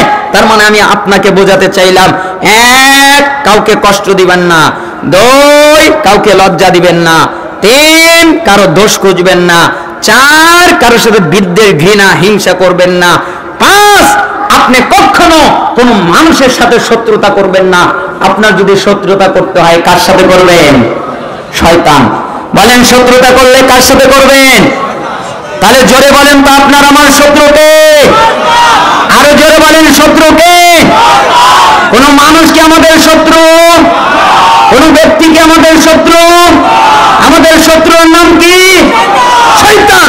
তার মানে আপনার যদি শত্রুতা করতে হয় আপনি শয়তানের সাথে করবেন, একথা আল্লাহ আপনাকে বলেছেন যে নিশ্চয়ই শয়তান তোমাদের প্রকাশ্য শত্রু। অতএব যদি শত্রু হিসেবে গ্রহণ করতে হয় তাহলে শয়তানকে শত্রু হিসেবে গ্রহণ করো। সূরা ফাতিরের 6 নম্বর আয়াত। অতএব আমি আপনাকে বোঝাতে চাইলাম 6 নম্বর, কারোর সাথে শত্রুতা করা যাবে না। 7, আমি সৃষ্টিজীবীর প্রতি লক্ষ্য করে দেখলাম এরা ইনকাম করে হালাল হারামের তোয়াক্কা করে না। কোনটা হালাল এটার বাজ বিচার করে না, কোনটা হারাম এটার বাজ বিচার করে না, হালালের বাজ বিচার করে না, হারামের বাজ বিচার করে না, হালাল বাঁচে না, হারাম বাঁচে না। অথচ আল্লাহ সুবহানাহু ওয়া তাআলা বলেছেন আমি আপনার কাছ থেকে শিখেছি প্রত্যেকটা প্রাণীর রিজিকের দায়িত্ব আল্লাহর। আল্লাহ প্রত্যেকটা প্রাণীকে রিজিক দেবেন এ ওয়াদা আল্লাহ করেছেন, আর আমি ওই প্রাণীর অংশ, আমার রিজিক আল্লাহ দিবেন। আল্লাহ তাআলা বলেছেন ওমা খালাকতুল জিন্না ওয়াল ইনসা ইল্লা লিয়াবুদুন, আমি মানুষকে আর জিনকে তৈরি করেছি একমাত্র আমার ইবাদত করার জন্য। মানুষ আর জিন কার ইবাদত করবে? আর জোরে বলেন কার ইবাদত করবে? আপনাকে আমাকে তৈরি করা হয়েছে একমাত্র আল্লাহর ইবাদত করার জন্য। মা উরিদু মিনহুম মির রিজকিন ওয়া মা উরিদু আইয়ুতঈমুন, আমি এদের কাছে রিজিক চাই না, যারা আমাকে রিজিক দেবে। আমি এদের কাছে খাদ্য চাই না, যারা আমাকে খাদ্য দেবে। ইন্নাল্লাহ হুয়ার রাজ্জাক, নিশ্চয়ই আল্লাহ তিনি হলেন রিজিক দাতা। তার মানে আল্লাহ রিজিক দেবেন, রিজিকের দায়িত্ব আল্লাহ। আর আমার আর আপনার দায়িত্ব আল্লাহর ইবাদত করা, আর আল্লাহর দায়িত্ব আমাদেরকে রিজিক দেওয়া। মারিয়াম আলাইহিস সালাম রিজিক পায় নাই, কাহিনী তো আপনারা জানেন তাই না? জাকারিয়া আলাইহিস সালাম যখন ঘরে ঢুকতেন তখন মারিয়াম আলাইহিস সালামকে জিজ্ঞেস করতেন মা ব্যাপার কি, তোমার ডালা ভর্তি ফল তুমি কোথায় পেলে? তখন মারিয়াম আলাইহিস সালাম বলতেন আমি যেই রবের ইবাদত করি ওই রব আমাকে দিয়ে দেয়। তাহলে মারিয়াম আলাইহিস সালামকে যেই রব রিজিক পাঠাতেন ওই রব আমাদের রিজিক পাঠাতে পারে না? তাহলে আমাদের কাজ কি? ওই ছাত্র বলতেছেন আমার কাজ আল্লাহর ইবাদত করা, আল্লাহর কাজ আমাকে রিজিক দেওয়া। তাই আমি আল্লাহর ইবাদত করি, আমি হালাল হারাম বেঁচে চলি, আমি হারাম পথে ইনকাম করি না, আমি হালাল পথে ইনকাম করি। আর আমি জানি আমার রিজিকের দায়িত্ব আল্লাহর, আমার দায়িত্ব আল্লাহর ইবাদত করা, আর আল্লাহর দায়িত্ব আমাকে রিজিক দেওয়া। আর আমি সৃষ্টিজীবীর প্রতি লক্ষ্য করে দেখলাম এরা একজন আরেকজনের উপরে ভরসা করে, একজন অন্য কোনো জিনিসের উপরে ভরসা করে। কেউ ভরসা করে তার ক্ষমতার উপরে, ক্ষমতার উপরে ভরসা করে। কেউ ভরসা করে তার দেহের উপরে, দেহ নিয়ে ভরসা করে। কেউ ভরসা করে তার লোক সংখ্যা নিয়ে, লোকজন নিয়ে ভরসা করে। কেউ ভরসা করে তার সম্পত্তি নিয়ে, সম্পদ নিয়ে ভরসা করে। কিন্তু আমি কার উপরে ভরসা করি না। আপনি আমাকে শিখিয়েছেন ওমাইয়া তাওয়াক্কাল আলাল্লাহ ফাহুয়া হাসবুহু, যেই ব্যক্তি আল্লাহর উপরে ভরসা করে আল্লাহ তাআলা ওই ব্যক্তির জন্য যথেষ্ট। তাহলে ভরসা করতে হবে কার উপরে? আল্লাহর উপরে। আর কার উপরে ভরসা করা যাবে না। তাই আমি কার উপরে ভরসা করি না, কোন জিনিসের উপরে ভরসা করি না, কোন ব্যক্তির উপরে ভরসা করি না, আমি একমাত্র আল্লাহর উপরে ভরসা করি। আমি আপনাকে ছাত্র শিক্ষকের 8টা কথা শোনালাম। এরপরে শিক্ষক বলতেছেন তুমি 8টা কথা আমাকে বললে, এবার তুমি আমার ছাত্র নয়, আমি তোমার ছাত্র, তুমি আমার শিক্ষক।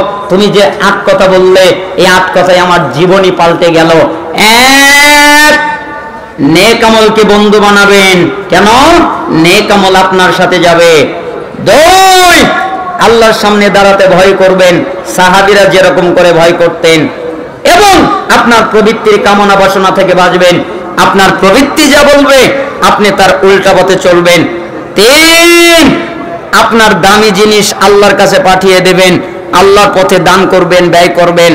4, আপনি সম্মানিত তখন হবেন যখন আপনার তাকওয়া থাকবে। অতএব আপনি তাকওয়া অর্জন করার চেষ্টা করবেন। 5, আপনি কারো প্রতি দোষারোপ করবেন না, কারো প্রতি অভিশাপ দিবেন না, কারো প্রতি হিংসা করবেন না। আপনি দোষারোপ থেকে বাঁচবেন, আপনি অভিশাপ থেকে বাঁচবেন, আপনি হিংসা থেকে বাঁচবেন। 6, আপনি কারো প্রতি বিদ্বেষ করবেন না, আপনি কারোর সাথে শত্রুতা করবেন না, আপনি কারোর সাথে মারামারি করবেন না। আপনার যদি শত্রুতা করতে হয় তাহলে আপনি শয়তানের সাথে শত্রুতা করবেন। 7, আপনি হালাল পথে ইনকাম করবেন, হারাম পথে ইনকাম করবেন না। কেন? আপনার কাজ আল্লাহর ইবাদত করা আর আল্লাহর কাজ আপনাকে রিজিক দেওয়া। আপনার কাজ আল্লাহর ইবাদত করা আর আল্লাহর কাজ আপনাকে রিজিক দেওয়া। আপনি আল্লাহর ইবাদত করলে আল্লাহ আপনাকে রিজিক দান করবেন। আর আপনি আল্লাহর উপরে ভরসা করবেন, কার উপরে ভরসা করবেন না। আপনি যদি আল্লাহর উপরে ভরসা করেন তাহলে আল্লাহ তাআলা আপনার জন্য যথেষ্ট হয়ে যাবেন। আল্লাহ তাআলা আমাদেরকে এই উপদেশটা অনুযায়ী আমল করার তৌফিক দান করুন। আপনাদের জন্য চতুর্থ উপদেশ কি আসেনি?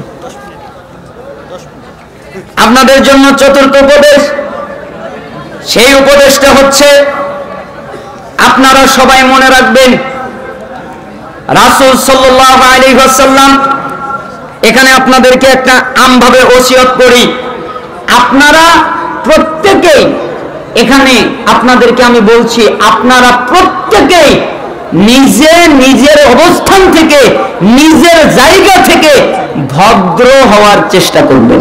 পারবেন না? এটা হলো সালাফি মানহাজ, এটা হলো সালাফদের বৈশিষ্ট্য, এটা হলো সালাফদের নীতি। একটা মানুষ যদি ভুল করে, একটা মানুষ যদি অন্যায় করে, আপনি তার বিরুদ্ধে যাবেন, আপনি তাকে কিছু বলবেন, আপনি তার এগেইনস্টে যাবেন, এটা সালাফদের মানহাজ নয়।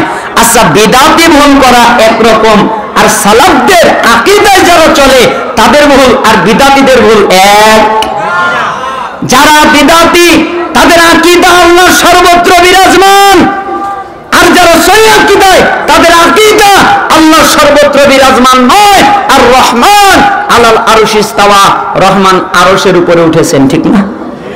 তাহলে তাদের আকীদা আর আমাদের আকীদা এক, তাদের চরিত্র আর আমাদের চরিত্র এক হতে পারে না।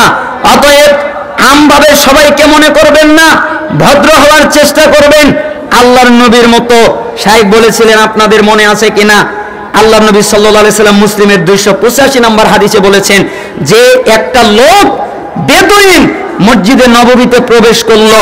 আমাদের মসজিদ এই এলাকার মসজিদ নয়। আচ্ছা, আপনাকে আমি বলি, আপনাদের এলাকায় মসজিদ আছে না?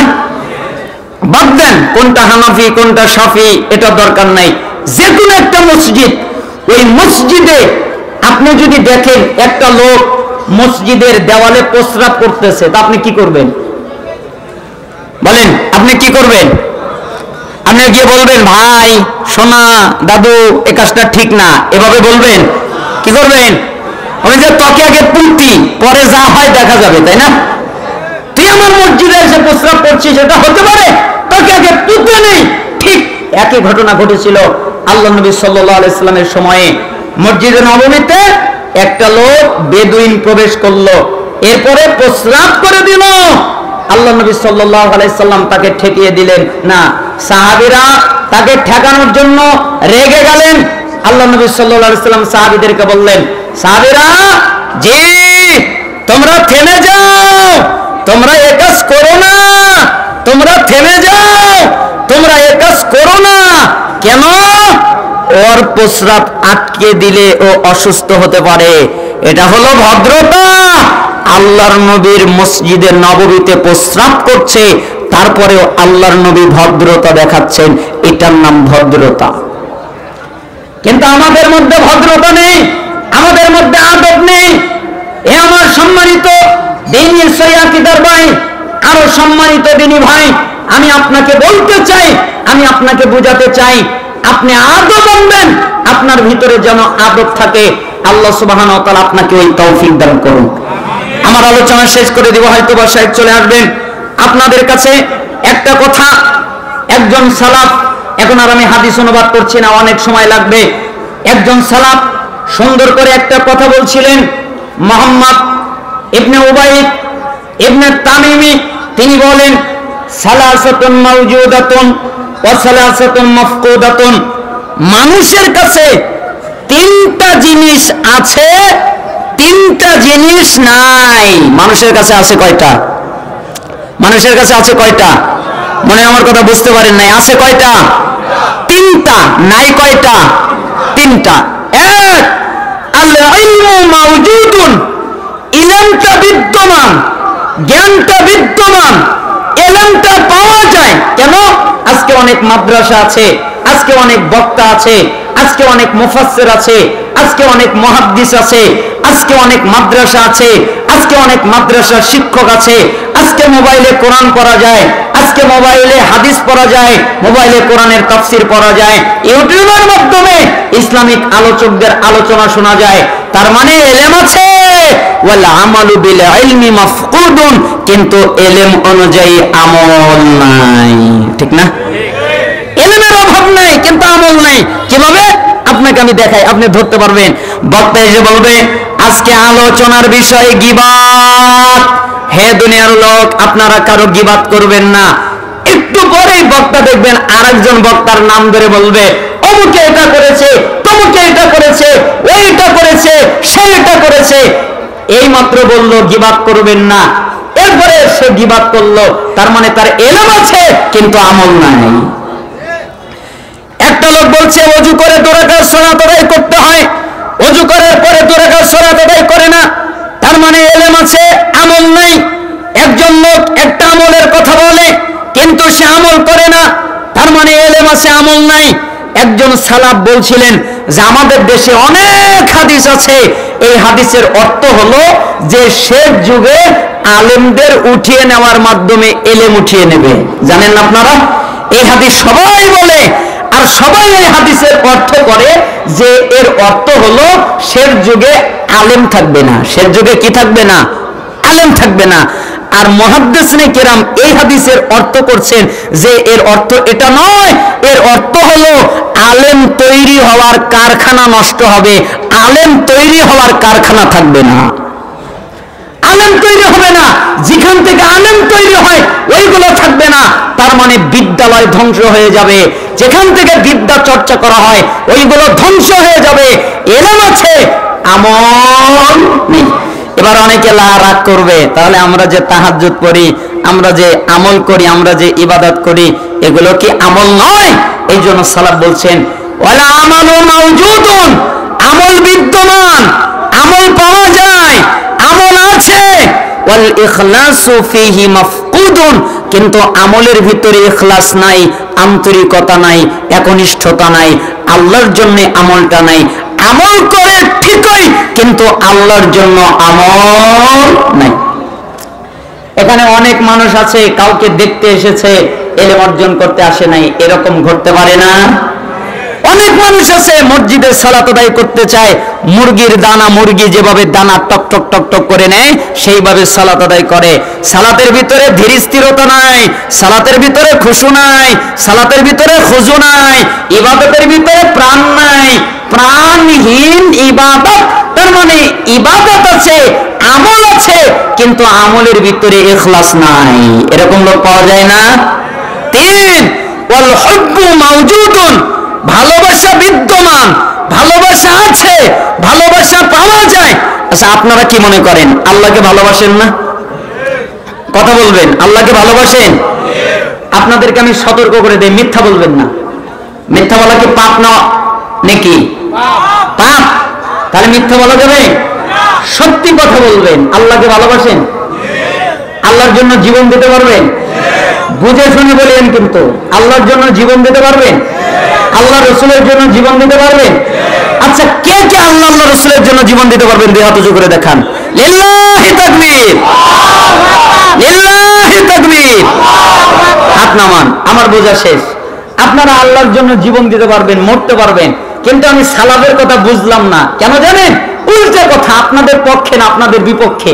উনি বলছেন ওয়াল হুব্বু মাওজুদুন, ভালোবাসা বিদ্যমান, ভালোবাসা আছে, ভালোবাসা পাওয়া যায়। ওয়াসিদকু ফীহি মাফকুদুন, কিন্তু ভালোবাসার ভিতরে সততা নাই, সত্যবাদিতা নাই, সবগুলো মিথ্যা ভালোবাসা। মানে আপনি তো ভালোবাসেন, আপনি তো জীবন দিতে পারবেন। এখানে আমি অনেক লোক দেখতেছি যাদের দাড়ি নাই। তাহলে আপনি আল্লাহর জন্য জীবন দিতে পারবেন, খালি দাড়িটাই রাখতে পারবেন না, তাই না? আমি আল্লাহর জন্য জীবন দিতে পারবো, কোনো অসুবিধা নেই। আল্লাহর জন্য মরতে পারবো, জজবার কোনো অভাব নেই। আল্লাহর জন্য জীবন দিতে পারবো, আল্লাহর জন্য মরতে পারবো, সব করতে পারবো, কিন্তু টাকনোর নিচে কাপড় কাটতে পারবো না। আল্লাহর জন্য জীবন দিতে পারবো, সুদ ছাড়তে পারবো না, সুদ ছাড়তে পারবো না, ঘুষ ছাড়তে পারবো না, জেনা ছাড়তে পারবো না, ব্যভিচার ছাড়তে পারবো না। এই জন্য সালাফ বলছেন ভালোবাসা আছে কিন্তু সত্য ভালোবাসা নাই, সবগুলো মিথ্যা ভালোবাসা। অতএব আল্লাহ তাআলা আমাদেরকে সত্যিকারের ভালোবাসার তৌফিক দান করুন। এক, আপনারা সব সময় মনে করবেন ইলম আছে আমল নাই, তার মানে আমল করা উচিত। দুই, আমল আছে ইখলাস নাই, ইখলাস অনুযায়ী আমল করা উচিত। তিন, মনে রাখবেন ভালোবাসা আছে সততা নাই, তার মানে সত্যিকারের ভালোবাসা উচিত। আল্লাহ তাআলা আপনাদেরকে এই নসিহতগুলো পালন করার তৌফিক দান করুন। এই দাওয়া দাবি রেখে আমি এখানে শেষ কি সাহেব 2 মিনিট শেষ করতে। আচ্ছা ঠিক আছে, যাই হোক আপনাদের কষ্ট দিলাম, আমি অনেকক্ষণ কথাবার্তা বলছিলাম। আমি ছোট মানুষ, যদি ভুল ভ্রান্তি হয়ে যায় আপনারা আমাকে জানাবেন, সংশোধন করার চেষ্টা করবেন। ওয়া আখির দাওয়ানা আনিল হামদুলিল্লাহি রাব্বিল আলামিন। আসসালামু আলাইকুম ওয়া রাহমাতুল্লাহি ওয়া বারাকাতুহু।